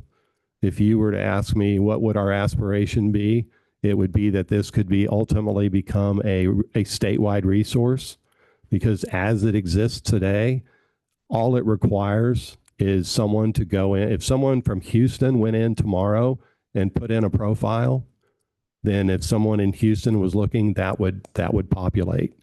And so right now, again, the focus is North Texas, but this could very easily be a statewide resource. It's very efficient. You would need ultimately in any local market, you would need a local mental health authority who would take the responsibility to promote the information and encourage the local providers to provide their profiles, to the site, and basically to begin to build that database. It obviously doesn't happen overnight. It takes time. But, we started in 2015 and we've got over 1,100 providers today. We actually just recently, working with NAMI out of Charlotte, North Carolina, they learned about this program. They have launched Here for Carolina. Just recently, they're doing exactly this. We were able to replicate the technology. It's pretty easy and efficient. And we just learned a couple of weeks ago that they are now talking to their counterparts in South Carolina, who are probably going to get on board as well. So I think just thinking down the road, it could be a great tool across the state of Texas. Thank you. Questions? Yeah, before we take questions, Dr. Taylor, anything that you want to add? You have experience here. Yeah, thank you, Mr. Hall. With that information, what I just wanted to share, my thought process when I got Chair Bleemanwitz's letter was that we had a fair amount of, I think, providers reach out to the board or to the agency to ask how they can help and what they can do. If there were to be some kind of connection with Grant Halliburton Foundation, I think that would be a very easy response that we could have is, well, there's nothing we can do, but if you want to register for this free program, you would be on the list. Here's a organization that's taken the front, right? And that has no connection to us. It's a 501c3. If there are other 501c3s that also want to be a part of that, we could welcome that as well. That was my thought process. So I just wanted to make that clear. Yeah. Okay. Thank you. Board, questions for Mr. Hall?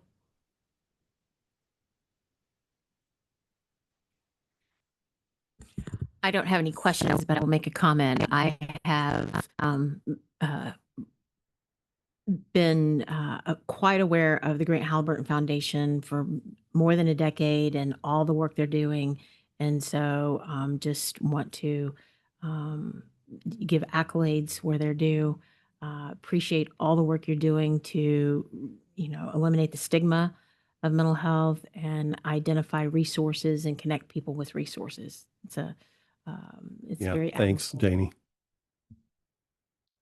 I'll be posting the presentation where we have the meeting link as well. Even when we move it over to the past meeting, it'll be there. So if anybody wants to go back to it. Mr. Hall, what's the vision for the foundation for 5 years from now, 10 years from now? Dr. Taylor, are you familiar with this, being on the board? Where would you like to see this? Yeah, just across the board in terms of everything we do, we really want to continue to grow, not only in terms of our reach. We're already in about 170 schools in some capacity.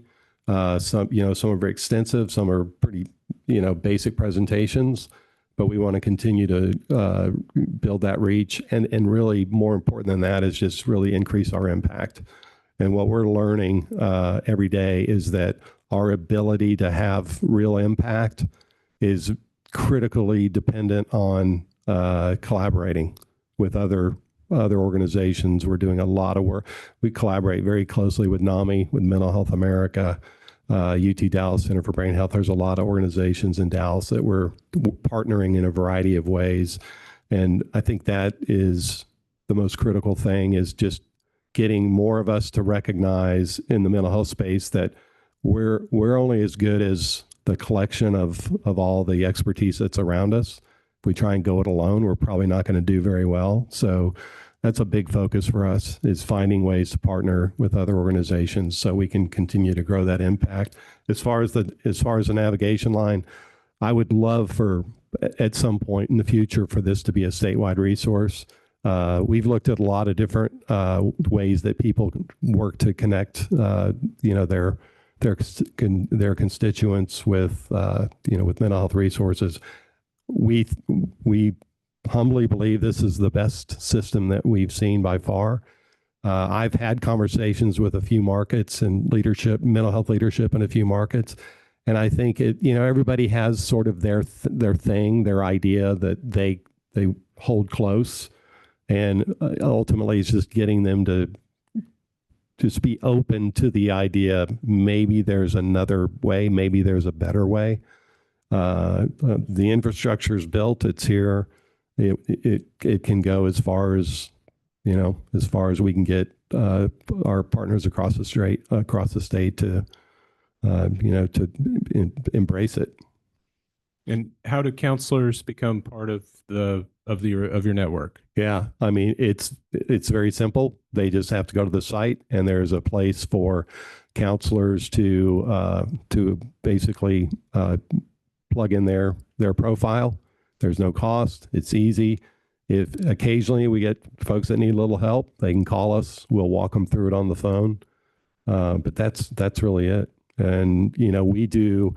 I think another thing we do in North Texas that any other market would need to do is to have someone there, really supporting this. We spend a lot of time visiting practices, hospitals, different things to understand what their capabilities are, what their expertise is, what their focus is.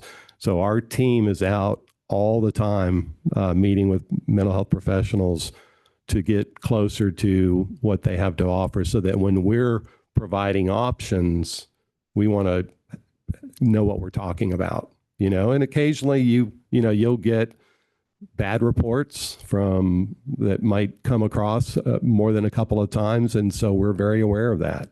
And if there's somebody that is kind of getting a negative feedback, we're careful about providing that as a good option, depending on the circumstances. So, okay.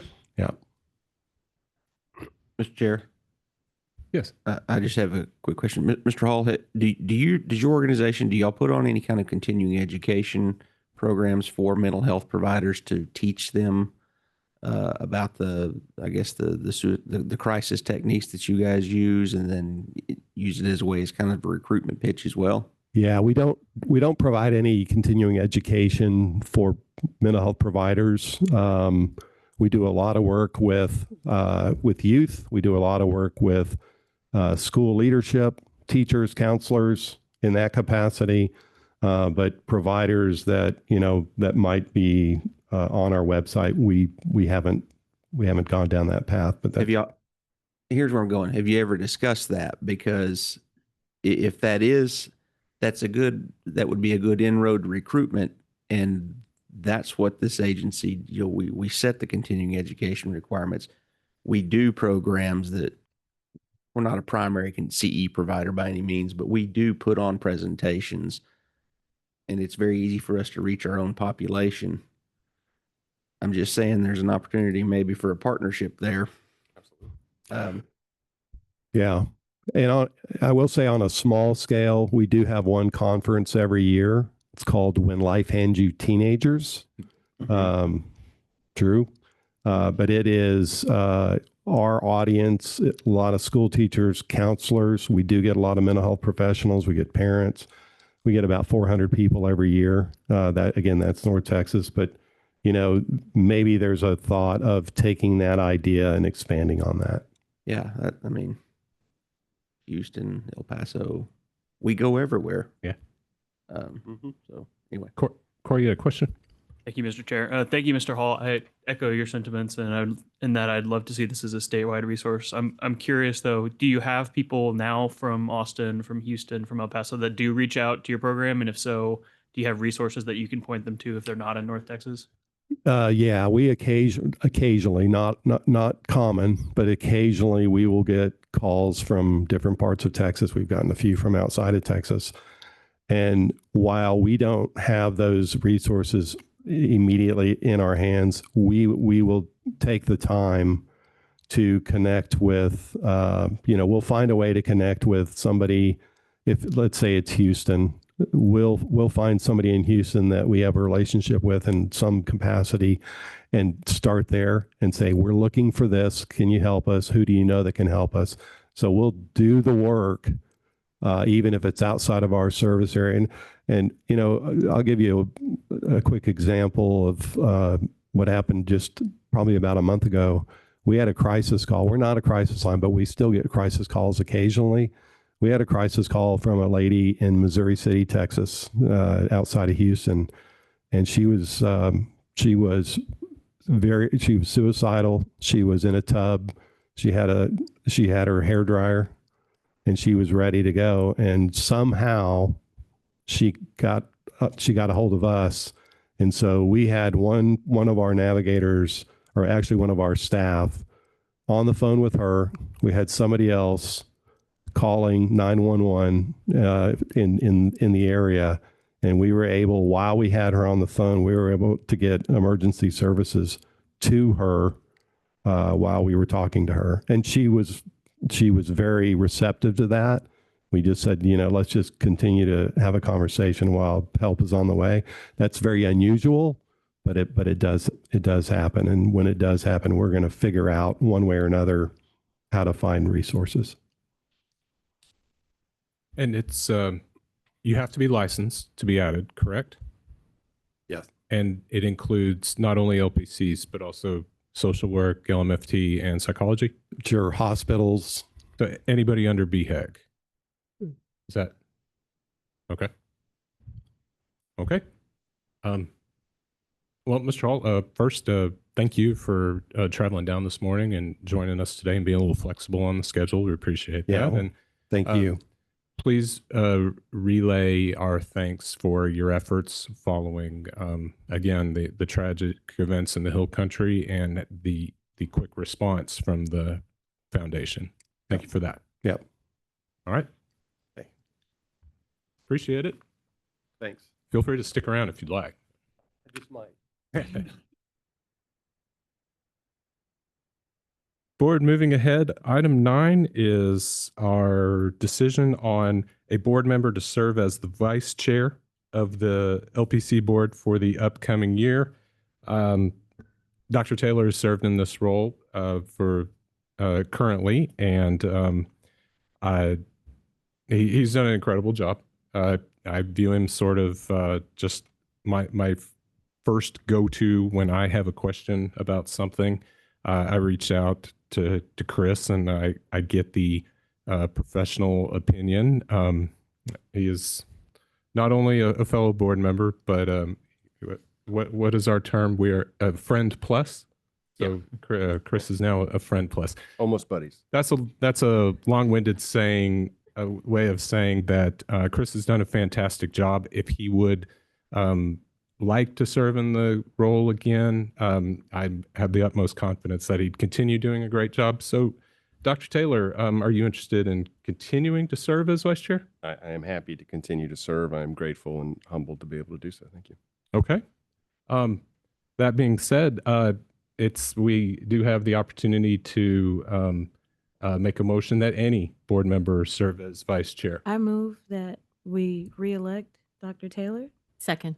Okay, well, we have a motion from Dr. Amuna and a second from Dr. Stubblefield to vote for or to approve Dr. Taylor as continuing to serve as vice chair. Is there any discussion on that motion? Hearing none, all in favor of Dr. Taylor to serve as vice chair, please raise your hand. All right, that is unanimous. Thank you very much. Chris, thank you for being willing to continue on in your role. Thank you, sir. Your parole was denied, Dr. Taylor. All right. Item number 10, licensing matters. I'm going to hand this over to Christina and Robert to introduce 10A, the issue that we have this morning for review. Yes, so it looks like we do have Marina Vidava. I'm sorry, I don't know how to say her last name, Marina. But if you can go ahead and raise your hand and I will allow you to speak. You'll have 3 minutes to speak on this. But just for the board's information, it was in your board packet, all of her material. Based on the foreign degree evaluation report, the applicant holds what's equivalent to a Master's of Science in Child and Adolescent Health and Educational Development. We have considered this to be a non-counseling related degree. If the board determines that it is actually a counseling related degree, we would need to go back and look at the coursework. Based on just a pre-evaluation of it, it appears that we may be able to count maybe one area, but we would have to look further into it based on course descriptions, and we'd have to ask for that information. So again, at this point, it's basically that the board needs to determine if it's a counseling related degree, and that's based on statute. It has to at least be at that level as a master's degree. But based on the evaluation report, it is being determined to be a Master's of Science in Child and Adolescent Health and Educational Development. She does have a degree in psychology, but it came back as a level of a bachelor's degree. So we unfortunately cannot count that one. Right. And then Christina, for clarification, if we decide that it is counseling related, that does not approve the application, they then have to go and get the specific courses that you will outline for them. That's correct. If we determine that it is in fact not counseling related, then it is just a direct denial. Correct. And they have to go get a formal master's degree in counseling or counseling related. Correct. Okay. Okay. But she is here, so I'll go ahead and give her 3 minutes to speak. Marina? Thank you for the opportunity to be heard by this board. My name is Marina Vedovato. I'm a licensed psychologist in Brazil with a bachelor's degree in psychology, 2 postgraduate specialization in psychology, and a master's degree in education and health in childhood and adolescence, a specific field within mental health. I decided to pursue a master's in this specific field because I had already completed the entire curriculum required for psychologists licensure in Brazil. It could not be redone at the master's level. The psychology bachelor in Brazil has extensive workload comprising at least 4,000 hours of specific studies in psychology, around 170 credit hours, which in US system would be considered equivalent of combined bachelor's and master's degree in terms of total hours. Another key difference is that in Brazil, only individuals who have completed a dedicated 5 years bachelor's degree in psychology in a full-time program can become psychologists. However, I'm not asking for my bachelor's degree to be considered for the master's requirement. I'm kindly requesting that we consider my 2 postgraduate specialization along with my master's degree to meet the 60 credit US master's requirement. My combined graduate studies, which include a master's degree and postgraduate specialization courses, total 102 credit hours. This is completed by over 11,000 hours of a supervised clinical internship. We know Texas has a critical shortage of mental health professionals, leaving many communities underserved. At the same time, many highly qualified and multilingual professionals with 4 degrees are barred from the licensure due to a very limited flexibility to organize international training. I do believe we can address this by creating more flexible pathways to access international training to ensure cultural competence and sensitive in evaluations.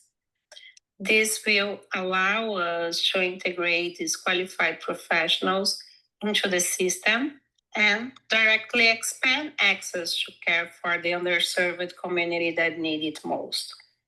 I hope that with the help of this board, I can help many underserved and vulnerable communities. Thank you for your time and consideration.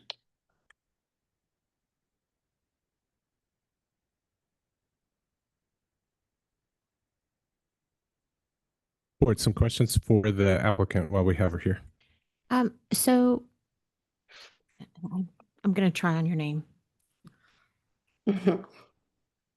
Verovato, Marina. I want to try.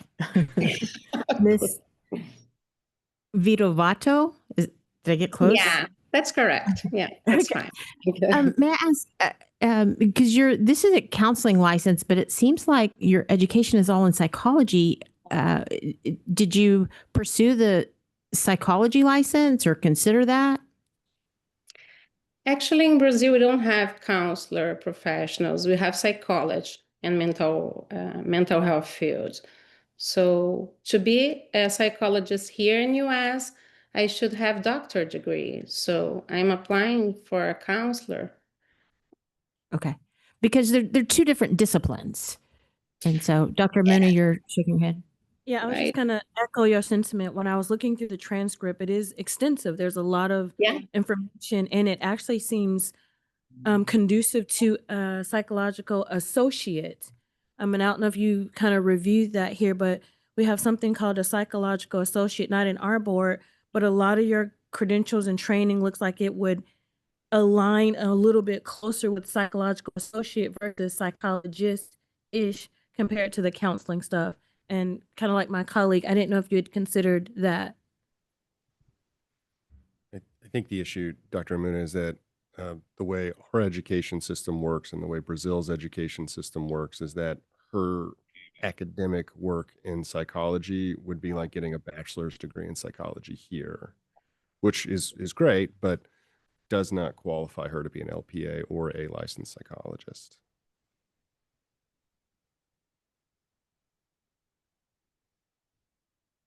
So, Dr. Taylor, are you saying this was more at the bachelor's level? Because that's what I noted when I reviewed it. Well, that's what the review states. Yeah, is that the academics achieved by her, which are wonderful, but here it would just be like going across the street to, is it UT or TU? What do y'all call it? TU. We're about to revote on vice chair.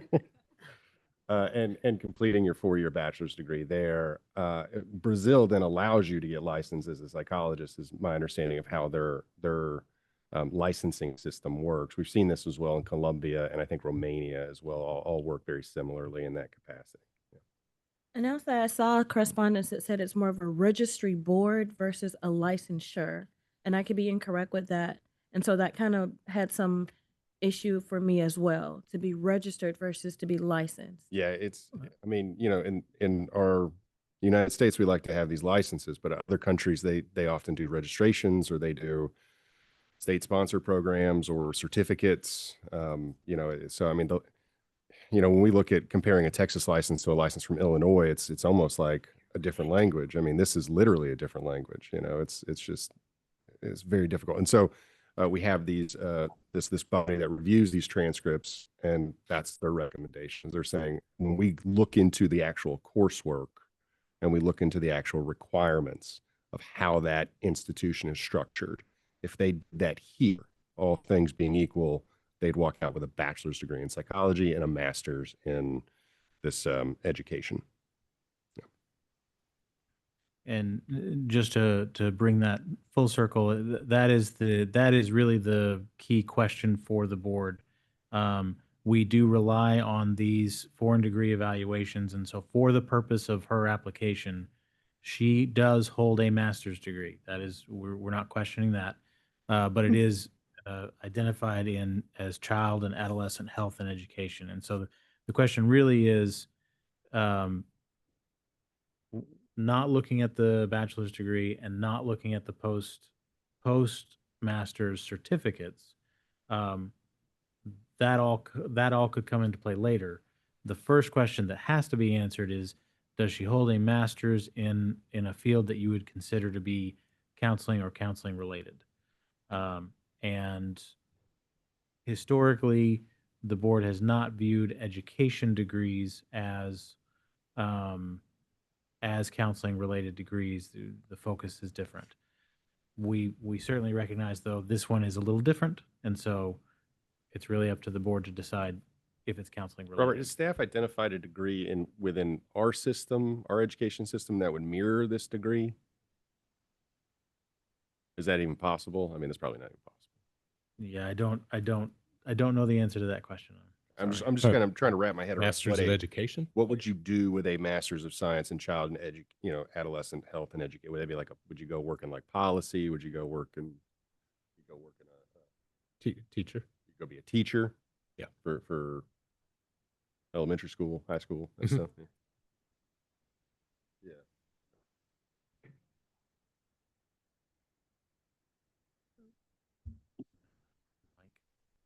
I was saying that I saw a lot of education related things that may be conducive to K through 12, such as education, leadership. And so, yeah, maybe. Staff, do we have something similar from the past? Or is this really a first impression on this degree or this equivalency that came back after the review? Have we had something like this in the past, recent past? We have a transcript guide that we have developed as staff that setting out what we count and don't. So we have previously recognized as counseling related degrees, education degrees that say they are education in some form of counseling. So if it's a Master of Education in clinical mental health counseling, or in counseling and development, or in school counseling, we have previously recognized as counseling related. Similarly, counseling education degrees or educational psychology degrees or counselor education degrees. So we have the word education does not bar you. At the same time, education degrees, educational specialist, special education, and then on the health side, public health, human services, those we do not have previously not counted as counseling related because they are not educating you in the discipline of providing professional services. They are educating you in more academic knowledge in the field of health. So that is where we've gone previously. Does this line up more with the LSSP? No, No, still not. Ms. Vedovato would not qualify for a psychology license because the psychology board is more restrictive and it has to have the word psychology in the name of the degree. So I have a question, and I don't want to be the squeaky wheel here, but are we potentially dealing with a translation issue? I heard Ms. Vedovato say that they don't have counseling degrees or courses in Brazil. And so is the word counseling the issue here? Did they refer to counseling courses in Brazil as psychology courses? And is it a translation issue potentially that we're dealing with? Has that something that the board has considered? it is That staff has considered, excuse me. Yeah, and it is certainly possible. I think I would encourage the board to, you have the transcript in front of you, and y'all will know more than we do as staff looking at the courses taken. When you see courses on adolescent growth and development, adolescent risks, higher education teaching, studies in cultural historical psychology, particularly professional members, are those courses by some other name or that you would see in a counseling degree, or are they not? And that's, our staff has, to the best of our ability, felt, no, that's not what we see typically, but y'all will know more than we do. I will add, Mr. Chair, Ms. Stewart, that one of the requirements when you come in with a foreign degree is that you have to get a foreign degree an evaluation of your degree to see what it is substantially equivalent to in the U.S. So they do that type of qualitative analysis of your foreign degree to see. So the translation is kind of inherent in that process. It's built into that process. So I don't think it's going to be an interpretation issue. That's definitely helpful. Thank you. And I'll add that there are some courses that have been translated to the word counseling. And so I think that if there were more master's degree related counseling classes, that it would show up on the transcript, because there is a group counseling class that is on the actual transcript. So if they could translate something from there to group counseling, that they could translate other counseling courses on that transcript if there were more counseling master's level courses. Yeah, and if you look at a lot of the courses that are under, I guess, the bachelor's part of it appear to be more of what we're looking for, right? And the main thing that staff look at when an application is received is that degree, and that's where it starts. But related to the ones that Robert was reading off that are counseling related, it doesn't just stop there. We will ask for the course descriptions, because if we have to confirm that it is something that was counseling, right? So there's a possibility that title might not look like it works, but once we get those documents and we can review that it was actually counseling, we'll take it. And if it wasn't, we can't. I'm not sure No, please. I'm not sure I can add that much to it, but when I looked at this, I had the same impression that some of you mentioned. The bachelor's looks more like counseling than the master's degree. And at our university, and I'm not saying our university is the model, but I think it's pretty typical. We would look at this bachelor's as a bachelor's degree, and then we would look at the master's, and the master's to me doesn't meet the criteria. If I could share my screen just to help, I think this piece right here is really the core of what we're talking about, because it is. I think everyone recognizes Ms. Fedovato has had a number of courses in both counseling and psychology. And it is a little bit just a mistranslation in a sense of the bachelor's degree. We cannot rely on the bachelor's degree courses. And we also cannot rely as the foundation, the postmaster's certificates, that we might be able to count those credits if there was a qualifying master's degree to add them onto.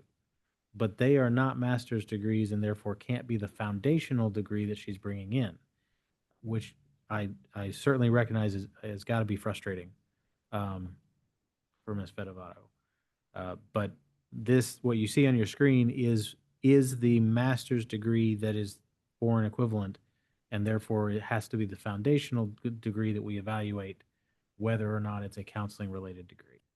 Dr. Bradley, Dr. Luna, in your experience, would a university accept any of these as a transfer credit for a master's degree in counseling? And if a university wouldn't, then I guess my question would be, why would we? Excuse me? Hello? I think she wants Can to I- speak. Yeah. Can I speak? We can Yeah. hear from her. Oh, Go ahead. thank you. I think we're struggling with the terminology and probably the translation. That's why I'm asking culturally sensitive to evaluate my case. Postgraduate programs in Brazil are very similar to master's program in US. It's a practice-oriented, and master's programs in Brazil, on the other hand, are focused on research. It's designed for a professional who want to develop an academic career to become professor or researcher. So I have 2 postgraduate specialization in psychology, one in health psychology and one in psychoncology. In total, I have 62 credits, plus my master's degree credits that I have 40 credits. So I think we are struggling with the cultural competence to evaluate my case. So I'm asking kindly to reevaluate my situation, to have a sensitive intervention.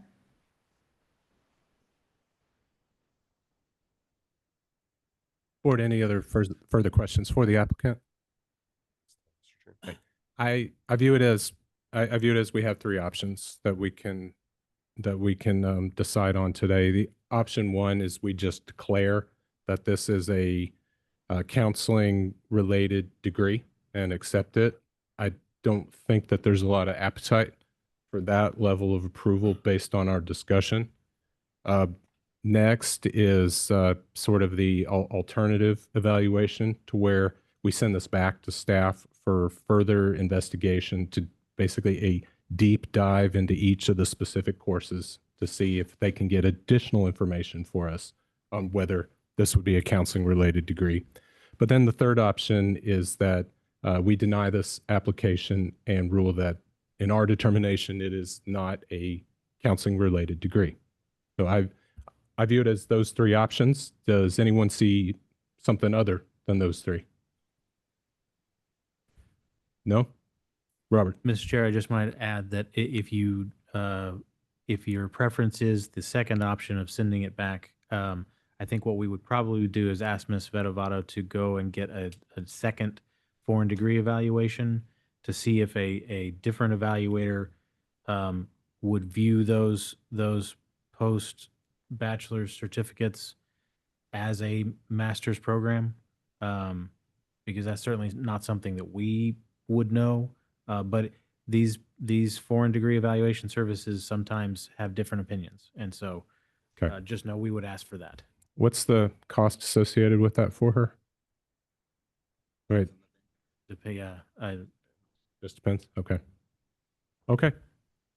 Then, board, if we don't have further discussion on the issue as a whole, I do need a motion, and we may have a little discussion regarding the specific motion, because we kind of have, I think we're sort of evaluating 2 of the determinations. Yes, Daryl. Chair Hallbauer, on your second option, if you go that route, the one kind of caveat or thing I would request is whatever that second determination, I guess you would need to give us guidance on how you want us to handle it if we come back with inconsistent determinations there. I don't know that I would want to be the staff making that decision. Okay. So you kind of need to tell us what to do with it if you go that route. Okay. If they come back the same, it seems pretty clear it should just be a denial. Yeah, it seems to me that consistency is what's most important here, and we have a process to evaluate this. We always follow that process. We almost always follow the recommendation from the process unless we discover something new. I don't think anything new has been discovered here. I think the prudent action is to follow our process. She will have the right to appeal to SOA. We can make that very known to her, and we can also make it known to her that she's welcome to go get an independent evaluation, and then our SOA judge can take a look at that if they'd like to.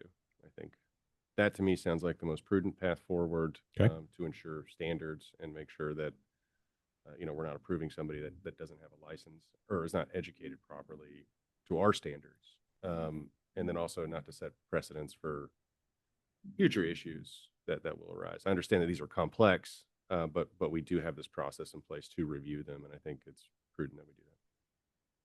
Thank you, Dr. Taylor. Okay. I'll entertain a motion. Oh yeah, I'll move that we deny. Okay. Second. Say, Dr. Said I'll make a motion that we declare this non-counseling related, that this degree that is before us now, not categorically from Brazil, but this specific degree and the way that it is presented is not counseling related. That is my motion. Second. Okay. Dr. Stubblefield has seconded the motion. The motion for discussion is that we deny this applicant. And Dr. Taylor, one more time, outline what her further options would be if we vote to deny. What will her options be? To go get a...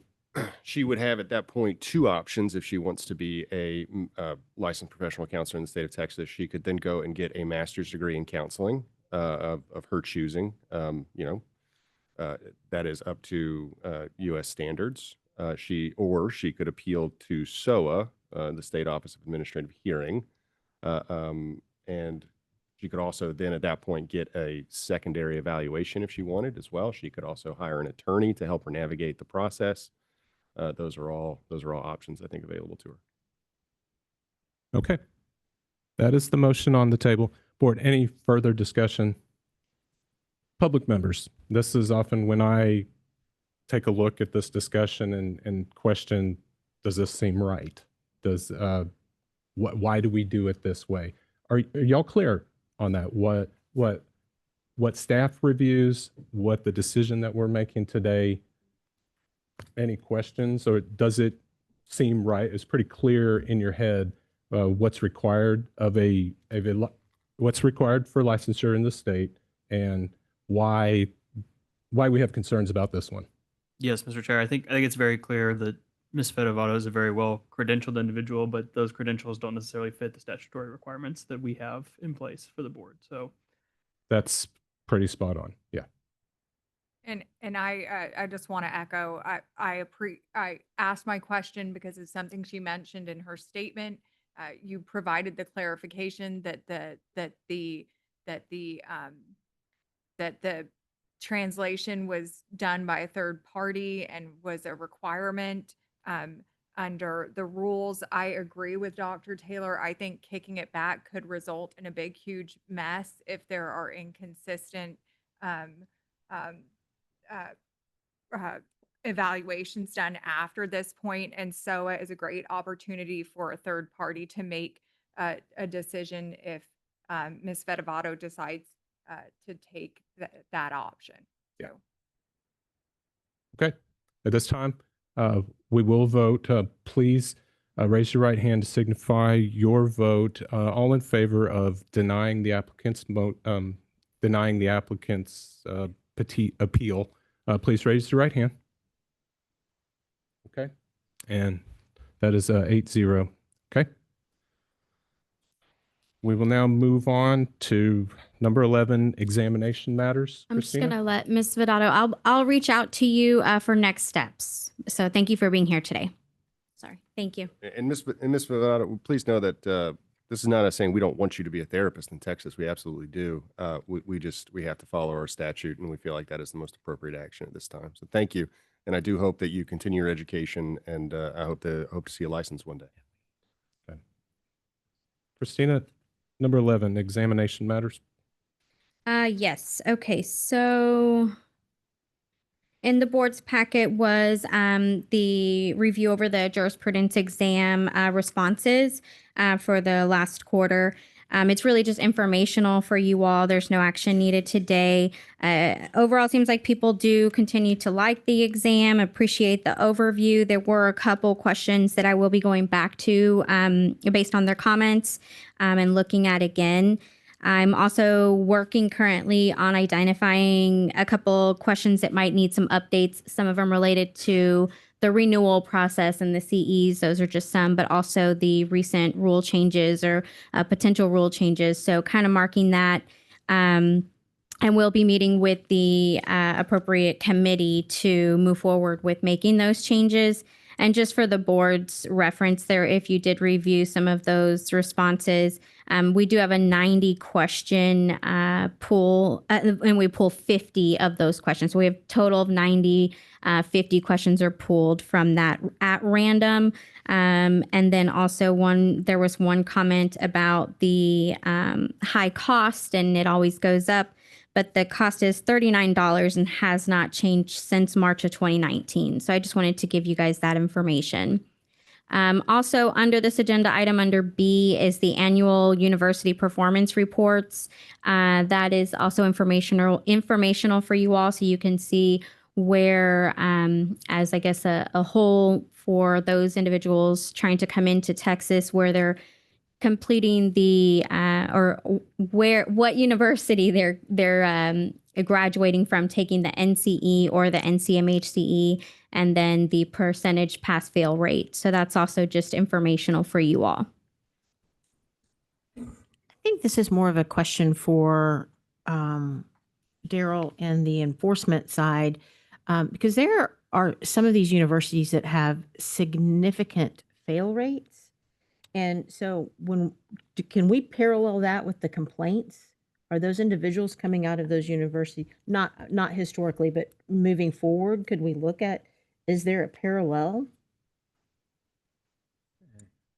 I've got to look to see if we even track Yeah. the universities on the licensing end. And this sounds weird. Even if we do, it depends on how we track it in the database. If it is like a RSD records, it's not enough if we just type it in. It's how you have to access large volumes of data is whether or not we could even track it or use that data. So I'm not sure to answer your I think you broke his brain, Jeannie. I didn't hear that. I didn't hear you. Said I think you broke his brain. I broke his brain? Yeah, with the question. Oh. Well, my blood pressure's up over here. And I guess the other thing, and I can look this up, but those institutions that have those high fail rates, are they KCREP? Are they KCREP? Is what I would want to know. And I need to do my own research there. I'll add to that, like some of the schools that have a 0% pass rate only had one person take the test. Yeah. So I know it's skewed. And I wasn't thinking about those because I figured those are probably people who felt they had counseling related degrees and went and took the exam. But there are a couple of those programs that have a large number of testing individuals with really high fail rates. And that could also be an individual that may have to go take the test 2 or 3 times. So that's where it gets challenging on, how many one person took that exam versus the multiple times they took it. So that's where it can be hard, to distinguish what it actually might be. I don't know if that makes a difference or not, but just throwing that in there. Go ahead, Dr. Brown. That would definitely skew your data if they're taking it a second time. On the other hand, if I were a university and I had a high failure rate, I would be looking into that very quickly. Soon as I received this data, obviously I scrolled down and found that our rate's 87%, and I was like, oh, good, But I do think that a university needs to track that data. And I have the data back for 5 years and, look at that. I don't have a real answer, but I do know statistically it would skew the scores. Daryl, is there somebody doing a research program for us that they could maybe look to? Is there a correlation? Robert, that one's yours. Why, yes. We have retained, not for money, but entered into agreement with some professors at a university. They don't like to, I don't think they want to, I won't share who it is. They're just normal university, but they are going to look into our enforcement data for us and see what they can find based on that sort of searchable data that we can share that's sort of de-identified at first, and see if they can find any patterns to our enforcement, either in the complaints we get or what we are taking discipline. We'd like to know, are we overly strict on certain complaints? Or are we overly lenient? Try to find that out. If they do identify any sort of patterns, that's where we're hoping they can then drill down into some more of those questions of where people went to universities, what degrees they held, what kind of CEs they took. That is a very hard statistical research project to do, so I'm not sure how far down that road they'll go. But we're trying. When do we expect to hear back from that? Next year. I'd say they're just starting. Okay. Maybe by the end of this semester, but I'm going to give them 2 semesters before I even expect anything. All right. Dr. Bradley? Another resource, you might contact Sylvia Fernandez, who's the executive director there at KCREP. They have their own resources.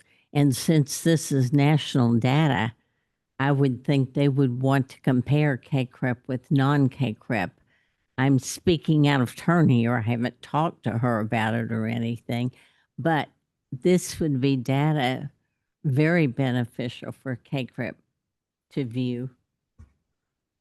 And that might be another source that, if that's something they would want to take on, they've got the staff.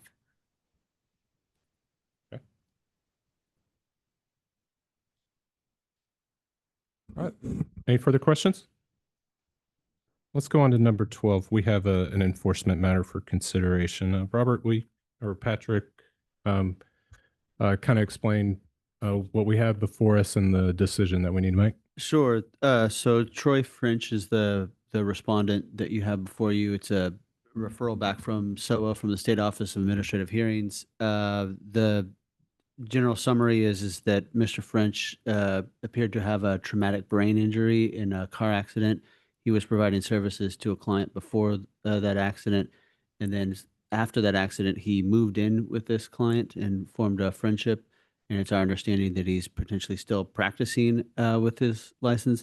Has not responded to our, inquiries or our attempts to resolve this matter, and so it went to the State Office of Administrative Hearings. He was given notice of the hearing and noticed that we would seek a default if he did not respond or appear. He neither responded nor appeared, and so the SOA judge granted the default and remand back to this agency. And so what's before you here is a recommended order to propose to the council to BHEC in October, which is a proposed order making these findings of facts and revoking his license.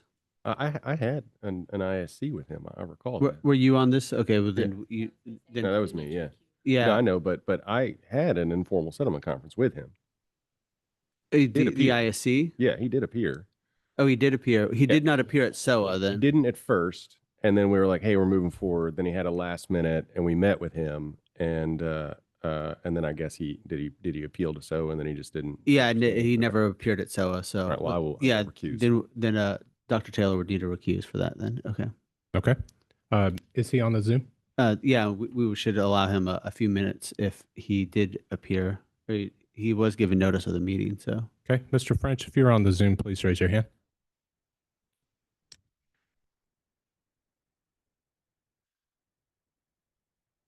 No hands raised.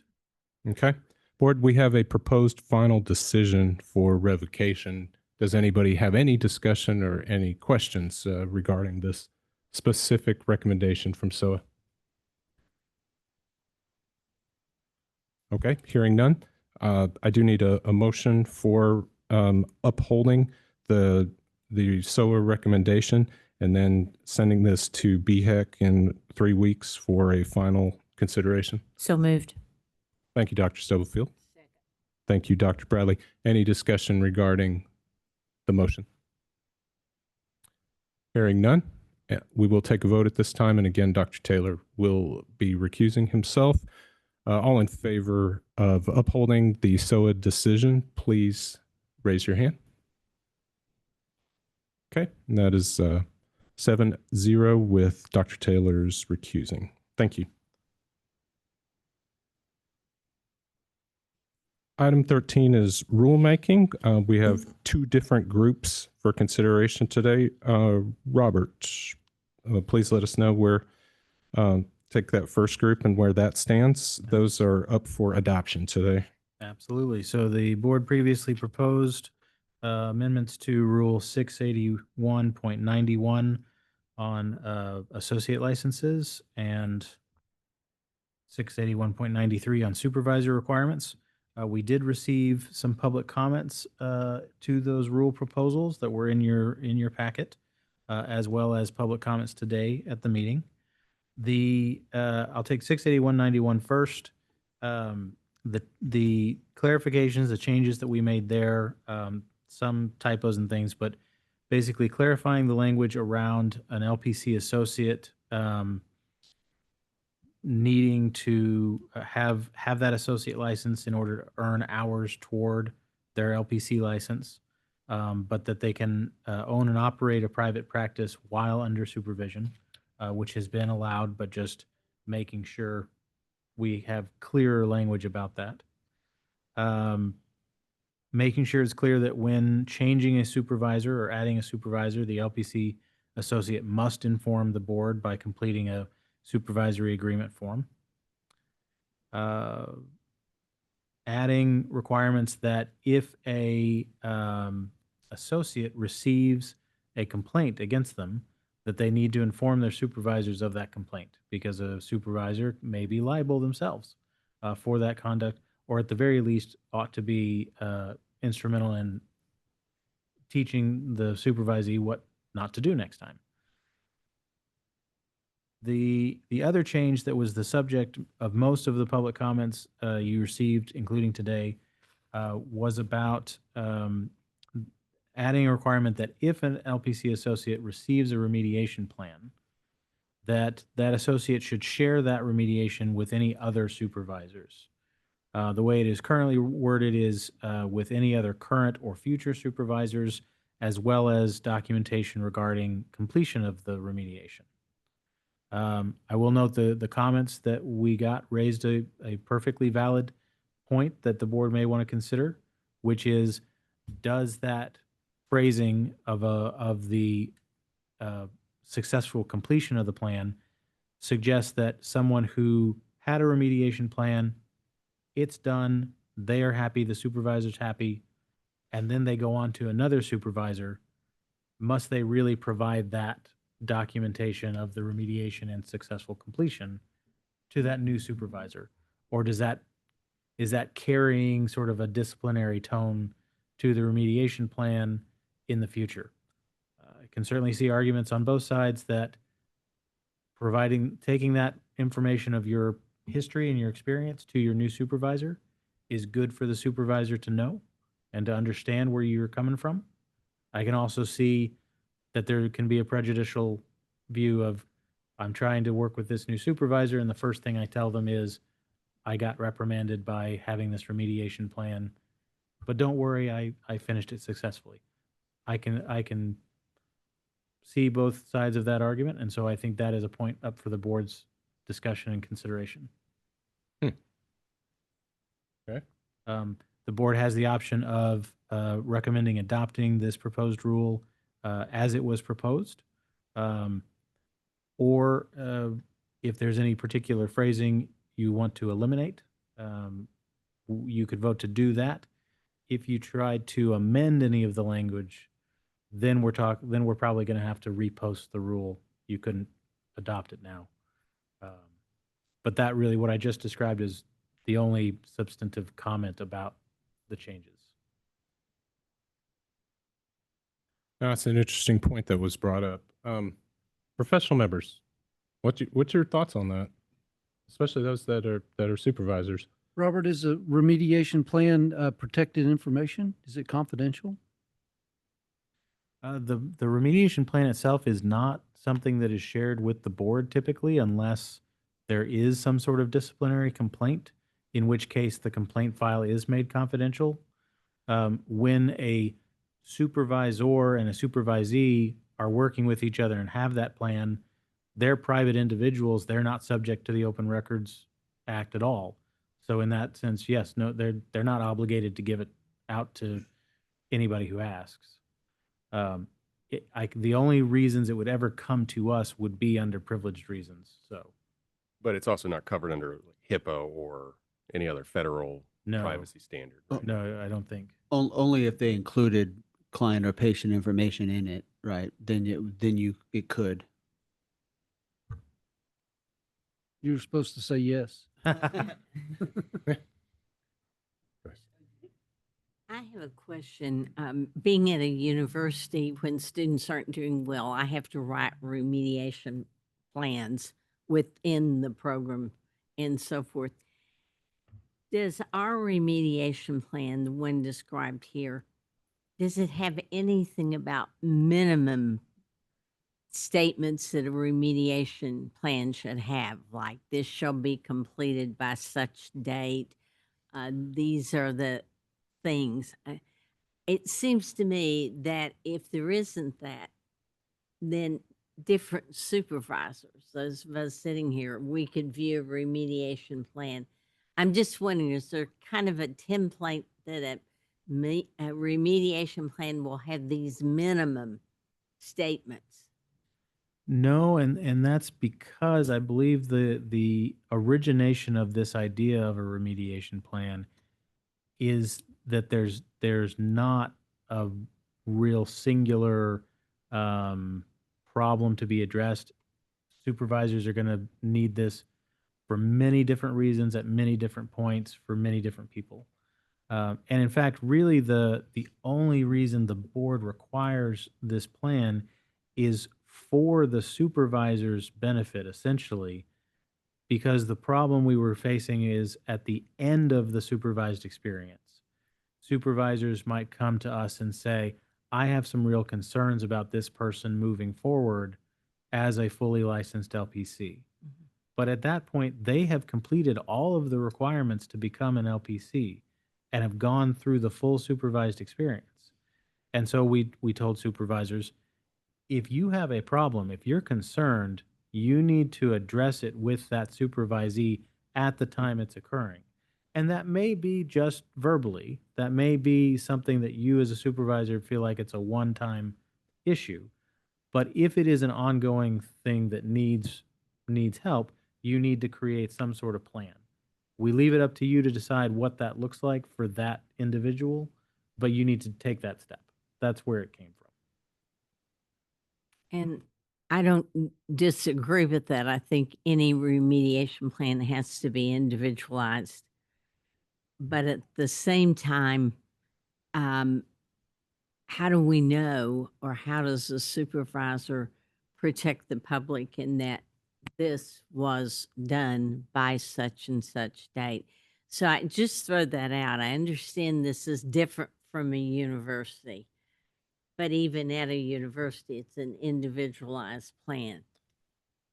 And again, we're doing it to help the supervisee get the training that he or she needs to be competent in the field, because, and I don't think it's academic coursework all the time. I think they're non-academic factors, the dispositions that enter into this. So I'll stop there.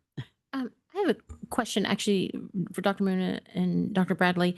In those academic programs, if somebody has a remediation plan, so if somebody were in your program, had a remediation plan, even if it was completed, and then they chose to transfer to another academic program, does that content go with them, or is it stay? I just don't know. I've never had that come up, but I think the fact that a remediation plan is there has to be addressed. But I would think the new department would have the opportunity to accept or not accept. I think that it could be a part of the academic record. Since it's a part of the program, that remediation plan could be a part of the academic record that is also transferred over to that new institution.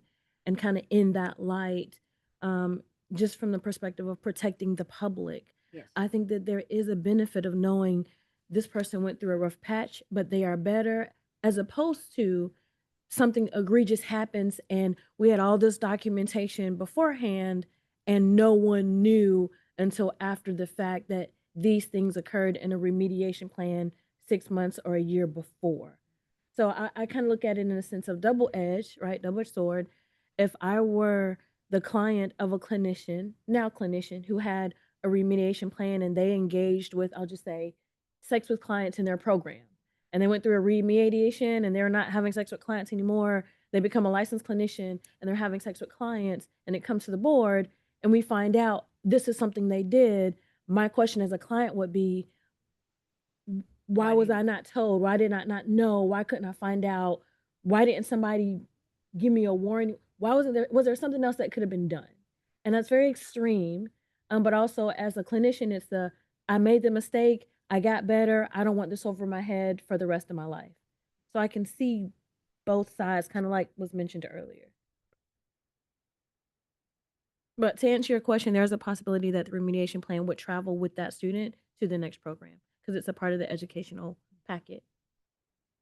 I just have a clarifying question. Did you say that if um, if the licensee is subject to a disciplinary investigation, then these remediation plans are sent to you to review? Is that correct? It could be. It depends on if the complaint relates to something about the conduct and particularly if the complaint was about the interaction between the supervisor and the supervisee, our staff may want to look at the supervision records to see what has occurred and so I can imagine a time where we might get a copy of this. It's not necessarily always sent. In the associate and supervisor relationship, what are the most common reasons that the associate is put on a remediation plan? I think there are some good comments surrounding 1A and 1B, and we're kind of entering into a larger conversation about this topic anyways. My thought would be it might be smart, since there's really no rush to get this out, to send A1 and A2 back to committee and kind of continue our larger conversation as we have with associates and supervisors as more items are kind of bubbling to the surface. My committee is willing to review. I'm give certainly board's discretion. I might request that the board think about just striking this particular paragraph in 68191 proposal, since I don't think anyone has concerns about the rest of the proposed changes, and those could be adopted. And but the portions that are being discussed could get sent back to committee to discuss. However, is that changing this rule now and then maybe changing this rule again in 6 months? Yes. Yes. Yes. Which creates a lot of confusion, in my opinion, and we've had that feedback from a lot of people. And we do get constant feedback that, you know, the professionals feel like rules are changing a little too quickly, and we do want to be aware of that and give people time to, you know, read and catch up. I don't recall anyone ever telling me that. You've never heard that, Robert. I think it started when you joined us, actually. Might have.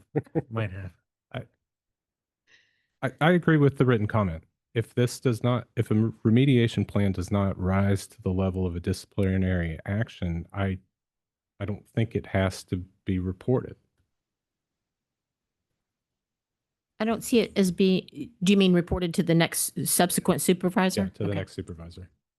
I think that's a good point. However, I've never been an LPC associate or supervisor, and I don't know, you know, as a supervisor, is that crucial information that you would want to know? I was asking what's a typical reason someone's on a remediation plan? Are they? So like I've worked with students where, say for example, there is a apparent lack of empathy when working with clients, or there's an issue of oversharing, inappropriate self-disclosure. So if they're in session and we're watching and someone says like, and I'm being very flippant and facetious, so forgive me, I'm going to give you that disclaimer. If a client were to say like, oh, I did crack cocaine, and the therapist in training said, oh yeah, me too, that would not be appropriate self-disclosure, and we would need remediation to tell them what's appropriate to disclose and what's not appropriate to disclose in session. So something like that is typical for newer clinicians. Okay. The remediation plans that I've been involved with typically involve two categories. One, academic, do they know the material? And then the other is dispositions, what's their behavior? and I would handle each of them in a different way depending on what the source of the issue. Okay. But in answer to some of our discussion, if I were a supervisor and I became the person's second supervisor, I would want to find out why they're changing to me, for example, or why there's been a referral here. Dr. Brown, I totally understand it, but I guess with my line is, if we don't consider it a disciplinary action, that's where my line is. But So there's really, I mean, absolutely no reason for us to need to make a decision on this today. There's not. It's not like a sunset directive. There's no. I mean, we are just doing this because we want to evaluate it. Yeah. I want to be very thoughtful about this as the relationship between supervisor and associate continued to come up in meetings over and over again. We'll hear more about this on item C, I imagine. And so I think what I would really like to do is send this back to committee, and then we can take a larger look at the entire relationship instead of just addressing these small things, and see what we can do on a larger scale to help alleviate concerns, create clarity, reduce staff burden, all level of things, and be very, very, very clear, and maybe bring in some stakeholders, maybe bring in some guests to comment, and just get into it. Just really get into it. That's what I'd like to do. I'm always a little suspicious when you want to discuss something more. So, okay. Without, if there's no further discussion, we need some sort of declaratory decision on this. So it can be approve 68191 as proposed for adoption. It can be approve 681.91 except for subsection N, or it could be reject all of 68191 and send it back to rules for additional consideration and to solicit additional comment. And forgive my ignorance, but can a supervisor who's accepting a licensee under their supervision require that licensee disclose their remediation plans before accepting them? Can they just require that as a stipulation before accepting them, and we just propose to strike this, and that's be the supervisor's prerogative to require the remediation plan or not? I think so. Theoretically, I guess. Yeah. But if you don't know it exists, Well, but you can just go like an employer, right? You go to the employee's prior employer if you want, and you request as much or as little detail about how they were as an employee prior to accepting them as an employee. we absolutely could do that.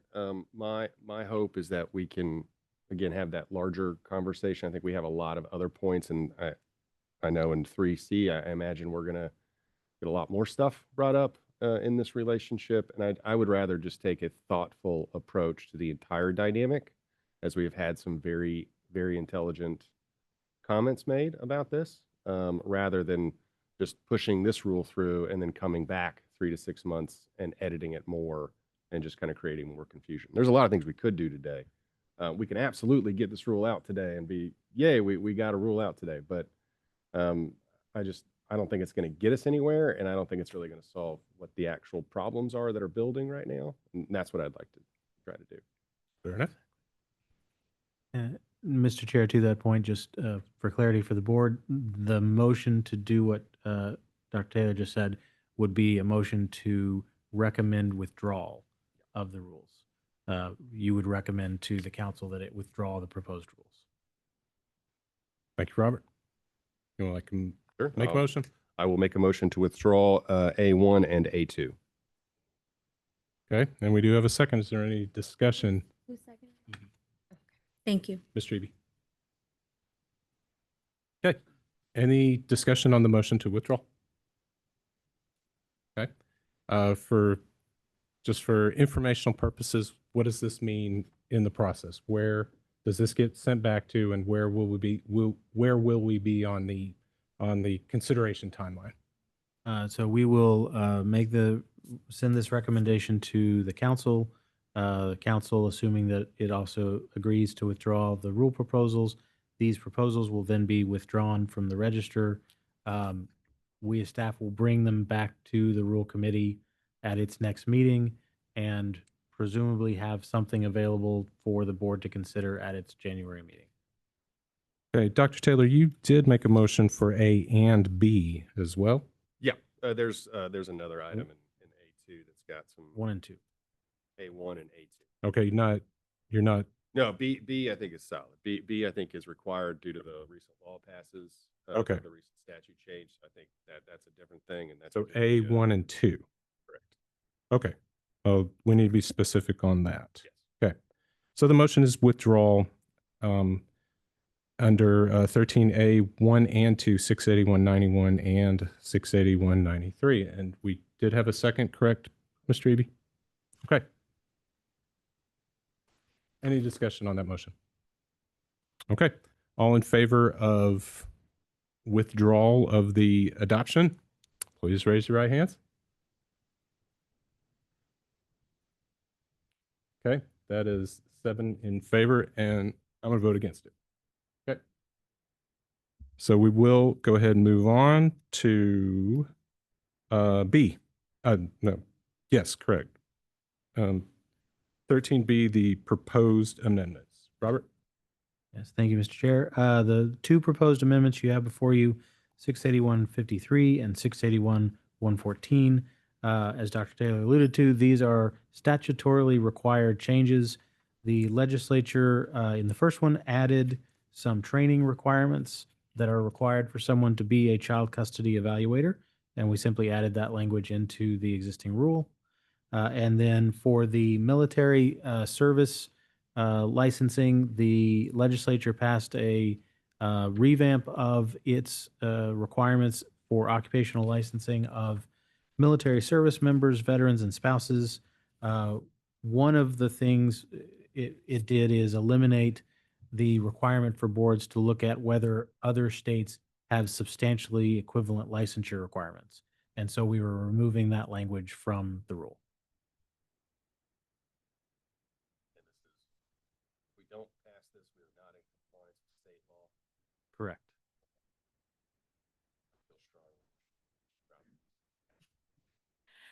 I move that we pass 13B1, which is 681-53, and 13B2, which is the proposed amendment to 681-114. I second. Okay, we do have a motion and a second to pass these proposed amendments. Is there any questions or discussion regarding the motion to pass? Just for clarification, that is kind of oftentimes you have a thou must or a thou can if you want to kind of decision, and this falls in the category of thou must, more or less. Was there anything in the written anyway that we were drafted the language of our rule that should be discussed, or did we just do it blanket from them? Most of it's directly from the statute, so it's okay. Didn't take too much poetic license with it. Try to make it straight and to the point. And I think a lot of it is just deletions of things from the military rule so that they're no longer applicable. So, okay. Patrick, does the state bar require similar stuff for military licensees? Yeah, that's a good question. I've actually looked at that, but I guess so. Yeah, I believe it's in the occupations code. I have no reason to think it doesn't apply to the state bar. Thank you. All right. All in favor of the proposed amendment to 681-53 and 681-114, please raise your hand. And that is unanimous. And we will now move on to 13C. Christina or Robert, can you kind of introduce the petition? Absolutely. And as you know, Ms. Graham is in the audience, so we'll bring her on in just a moment. So Ms. Graham had previously filed a petition that the board considered along these topics, and And then after the board's denial of that petition because it was not written quite in the same manner as this one, to have actionable language, Ms. Graham emailed me and we worked together. I helped make sure that she could put this in a form that provided the board more actionable items. And so she has brought forward a number, I believe, 5 different proposals for your consideration, with extra language about what supervisors include in their contracts, protections for associates from sort of improper billing practices, as well as some interesting ideas about sort of what to do in situations the rules don't contemplate or don't express, terminating supervisors, or if you don't get the 4 hours a month of supervision.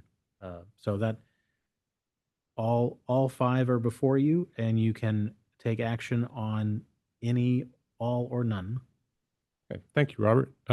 Ms. Graham, trust that you're still with us, and we're going to give you 3 minutes to make your give us an explanation regarding the proposed changes that you have before us. And if you don't mind, just stay on there in case we have any questions for you.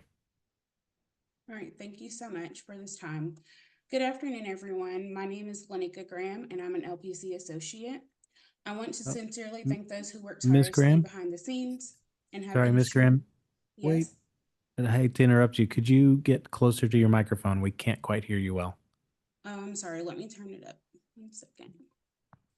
Okay, is that better? Yes, I think so. Okay. All right. So, good afternoon, everyone. My name is Lenika Graham, and I'm an LPC associate. I want to sincerely thank those who work tirelessly behind the scenes and ensure that every voice is heard.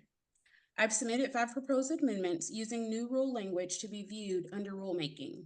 Many associates and early career clinicians hesitate to come forward, fearing retaliation or simply nothing being done. Still, these concerns are widespread and legitimate. When rules are not clearly outlined, it opens the door for inconsistent interpretations, leading to a system where standards are not applied equally. Instead of a uniform policy, practices end up depending entirely on personal approach, individual interpretation, or convenience. By addressing these gaps, the board has the opportunity to strengthen the regulatory framework, enhance ethical oversight over business practices and supervision, and provide greater support for not only LPC associates, but the profession as a whole. These changes would not only protect emerging professions, but also uphold the integrity and professionalism of the counseling field in the state of Texas. My hope is to help strengthen and streamline the path to full licensure through transparency, accountability, and meaningful support. I look forward to speaking more on each proposed amendment. I also just want to add that there often seems to be a noticeable shift in tone and level of engagement when an issue aligns with one's personal beliefs. However, that can sometimes lead to the dismissal of other perspectives that differ. And it's important we remain mindful of how all voices are treated, not just those that reflect our own. Even if the proposed rule or language doesn't reflect your personal views or current rule language, I encourage you to look beyond individual perspective and consider what's possible, to think outside the box, as one board member noted in a previous discussion. Thank you. Thank you, Ms. Graham. You're welcome. Staff, you've had the opportunity to kind of take a look at the proposals here. Do we have some initial thoughts on what is, in your determination, we could do? We could discuss something that really is out of our jurisdiction and we have, our hands are tied, we can't do anything for it, or something that, hey, this is the first time we've ever thought of this and like to hear what the board thinks about it and maybe want to discuss it and refer it to a rules committee. Sure. I don't believe, I don't believe there are any of the proposals that are outside the board's jurisdiction or that the board could not pursue. Okay. I think they're all appropriately framed. Certainly I guess what I would advise the board to consider, for one, any that you would like to propose into rule, I would ask that you give staff leeway to massage the language into our more regulatory tone, not changing the substance, but give us some grace there. The other thing is these would add requirements that the board should think about record keeping for staff as well as for the profession. Some of them are more aspirational. So the third proposal regarding adhering to ethical business practices, that doesn't really create a form or anything. That's just espousing here are principles we believe supervisors should meet. Certainly then that could be the basis of a complaint, and we would have to think about how would we as staff document or prove these. That's not to say the board can't have aspirational language. It just may mean that some of these are less easy to prove a complaint against. Something for you to think about. Similarly, the first proposal regarding what to do if you don't meet the 4 hours of supervision. This is one that I think I want y'all to think about. A very interesting idea to make up for, well, we don't want people to lose the entire month if their supervisor goes on vacation at the end of the month and you miss 1 hour of supervision. But what do you do? How do you make it up? But does this mean that they need to document that and staff needs to then receive those documents and track those documents? So I would want to have some discussion there. Okay. But overall, I don't think there were any major red flags. One thing that I'm looking at it from kind of the BHEC perspective, if this were to make it to BHEC, is a lot of these are going to add regulatory or administrative burdens on the supervisors, which are probably going to increase costs. It's going to take additional time, resources at the supervisor level to meet these regulatory requirements. You're going to need to think about what those costs are, what you're about to impose on the supervisor, and then you're going to need to try and quantify or identify what the public protection benefits you're getting out of adding these additional regulations are, and then weigh them and see, is it worth it? Because if you're adding more, if the harm you're trying to avoid is small and you're adding greater regulatory burden, then you're going to have a problem at the council level and at the governor's regulatory compliance division level. It's going to be difficult to justify that. If the harm you're trying to avoid is great, then the level of regulatory burden, whether it's de minimis or increased, even if it could be significant, if the harm is great, then it's much easier to justify those regulations. That we can't do that for you at the staff level. You're going to have to do that. You guys are the professions, the subject matter experts. You're going to have to weigh that and make. Okay. Just keep that in mind, because that is certainly something, as I'm sitting here looking at it, I'm gonna be pinging these guys with those questions when this comes up to the council. Okay. Dr. Stubblefield, the chair of the Rules Committee, you've taken a look at these, and are there certain ones that, offhand you're be interested in exploring further? Or I mean, as the Rules Committee, we're willing to certainly look at the totality of what's being presented. Okay. Yes. Ms. Graham, I want to applaud you first off and say thank you very much. I've served on this board for 10 years and never once have I received a such thoughtfully put together rules packet. Definitely never 5 agenda items or 5 proposals with that many pages and words. So thank you. Thank you. I also want to be as thoughtful in reviewing this as you were in writing it. And I don't think this is the forum for that today. I don't want to push anything through That's just going to create confusion and definitely not make it all the way to BHEC or through BHEC. What I would like to do, and I think Janie is going to agree with me here, is that we would love to take this to the Rules Committee and give it the thoughtful analysis that it deserves, along with other comments. Also want to get feedback from supervisors on this because I know they're going to have some thoughts. I want to get feedback from stakeholders on our associate and supervisor relationship. And I really want to see that develop and grow. I want to write something that is not going to cause problems for BHEC or the governor's office, that is going to be thoughtful for supervisors and for associates, because we want both of these populations to continue to flourish and grow. And so that's what I would like to do. Well, in line with that, and I wanted to get the clarification from Christina, because we are going to send the survey to LPC associates, and we're going to request that feedback come back pretty quickly, then that will give us more data to also consider. Okay. The LPC associates be looking for the survey from the council. Will it come from the council of the board, or? Yeah, it'll come from BHEC. Okay. Yeah, the proposal as submitted is very broad and sweeping. I'm comfortable with tasking the Rules Committee in conjunction with some staff communication to narrow down the scope and what is actually possible. What is a novel idea that maybe we haven't considered before? What items do you just completely view this as a non-starter? I think directing the Rules Committee, and I will defer to the discretion of the chair on if you want to tackle all 5 or whether you would want to just tackle a few of them.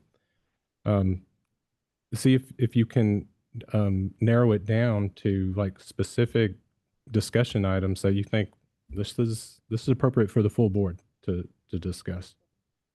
Okay, and if you're willing to do it, then I would like to send it to you for additional consideration. I'll echo Janie. We are ready and willing to review any rule. Mr. Chair, I'll just note Ms. Graham has her hand up, and also we Sure. will have to take a formal action. As a petition, the board has to formally approve it for adoption or deny it. And- No other choices. Okay. Let's see what Ms. Graham would like to add. Ms. Graham, will give you a couple more minutes. Yes, sir. Thank you so much. I just wanted to see that if it was not going to be adopted today, if you guys would include the full proposal and or the outline material along with the survey that has already been created to include the new additions. That would be my request if possible, so that we can get both sides, both LPC associates and LPC supervisors, full opinion and detail regarding these matters. And I think that also, because it will be going out in a mass email, I think that there would be more feedback being provided on all of these items, because it would be deemed more private. I am in a lot of different social media groups, and these things are being discussed. I remember at the last meeting, there was I think Dr. Bradley had mentioned that she had not known or heard of any of the items that I had mentioned, or that there was nothing that had come before to the board as in that tone. And so I just encourage that if you guys want to know what is going on and happening, I do think that that is a good idea for the survey to be published and sent to everyone. This is not about division. This is just about trying to find a balance and clarity and consistency across the board for all of us within the profession. And just to clarify, Ms. Graham, what we do is we wouldn't send this rule proposal out with the survey, but the survey encompasses all of the topics in your survey. It's a wide ranging survey for all associates and supervisors to give feedback about the various aspects of the supervision relationship. So it will cover all of these topics. Okay, thank you so much. Okay. If there's no further discussion, I do need a motion on how we want to address this petition. I think approving it as submitted seems like kind of a stretch for today. So we need a motion, and I think there will be some details associated with the motion. So, Okay, Dr. I'll take Dr. care of Stubblefield. it. I recommend that we deny this petition, but that it be referred back to the Rules Committee for evaluation. I second. Dr. Amina seconds. Is there any discussion on this motion? Is there anything that board members that you would like to add for additional consideration as part of the associate and supervisor relationship? Or is this we're going to start here with these 5 proposed amendments and narrow it down? I won't go that far, but I will just say that I co-sign with Dr. Taylor that it is admirable for an LPC associate to submit this, to put the time and the energy to be invested in the field, which is what we want. Yeah. And I think that, if nothing else, that we look into it so that we can try and make our profession better for those that are fully licensed and those that are aspiring for licensure, so that there's not that division. Yeah, this is a good example of grassroots change, of bringing a proposal before the board and kind of beginning the process for review and proposed rules and votes and adoptions and edits, everything. So that's the motion as presented. Any discussion on the motion? Okay, all in favor that we deny the petition, but refer the matter to the Rules Committee for additional consideration, please raise your hand. Signify by saying aye. And that is all 8 of us. So the petition is denied, but it is being referred to the Rules Committee for some homework. Okay. Thank you all so much for your time and for all of your comments. I really appreciate it. And I look forward to hearing what you all have to say. Thank you again so much. Thank you, Ms. Graham. And that any associate or any of our licensees that happen to watch this video, you can see how we handle these things. And if anyone is allowed to make a petition for change and submit it to us, and we'll take a look at it. This is a good example of how the process works. All right, number 14, future agenda items. These typically are taken care of during the course of the meeting, but does anyone have anything that they want to add?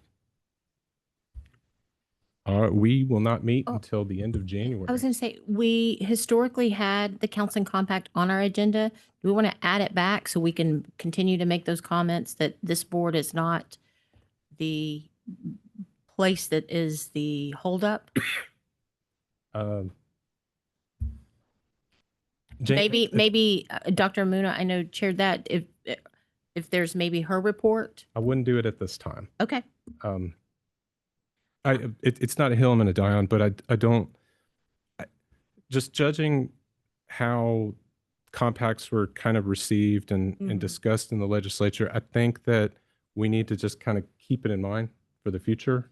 So I think just any effort that we did discussing it or passing a resolution, I just don't think it's going to be effective at this time. I just simply meant there's still confusion that people think that this board is, and this board is not where those conversations need to be. So that's all I meant by that. Something like just a formal statement, if we're allowed to say that we are not exploring the compact at this time because of XYZ. Will you accept if I make a statement about it in my board chair report? I don't care. Yeah. Would that be acceptable? Could we direct staff to have a stock response that says Either way, this board we is can not fight able over to, whose report it'll be in. you know, but- please contact your state senator, your state representative. They are the ones that have the authority to do this. That would be good. We'll figure it out. Okay. Chair Hallbauer and I. I'm happy to make a reference to it in my board chair report. I was typically doing that in the past, if that's okay. Okay. That was, I guess, all I meant is that historically we made that report out there and just to disseminate the information for those who haven't received it yet. Will do. Christina, help me remember to do that. All right. I appreciate that. All right. Board, we're at the end of our meeting. January 29th, January 30th, I think. January see. 30th. My goodness. 30th, January 30th. Okay. January 30th, Friday, January 30th, here in Austin, in person. In person. Maybe we'll all be together. Okay. That's all I have. Board, thank you very much for your service to our great state staff. Thank you for everything today. McGregor with the technical assistance, Brenda sort of making sure everything is coordinated smoothly. Mr. Hall, thank you for traveling down today. Any final statements? All right, hearing none. All in favor of adjournment, let's raise your hand. And at 12:29 p.m., we're adjourned.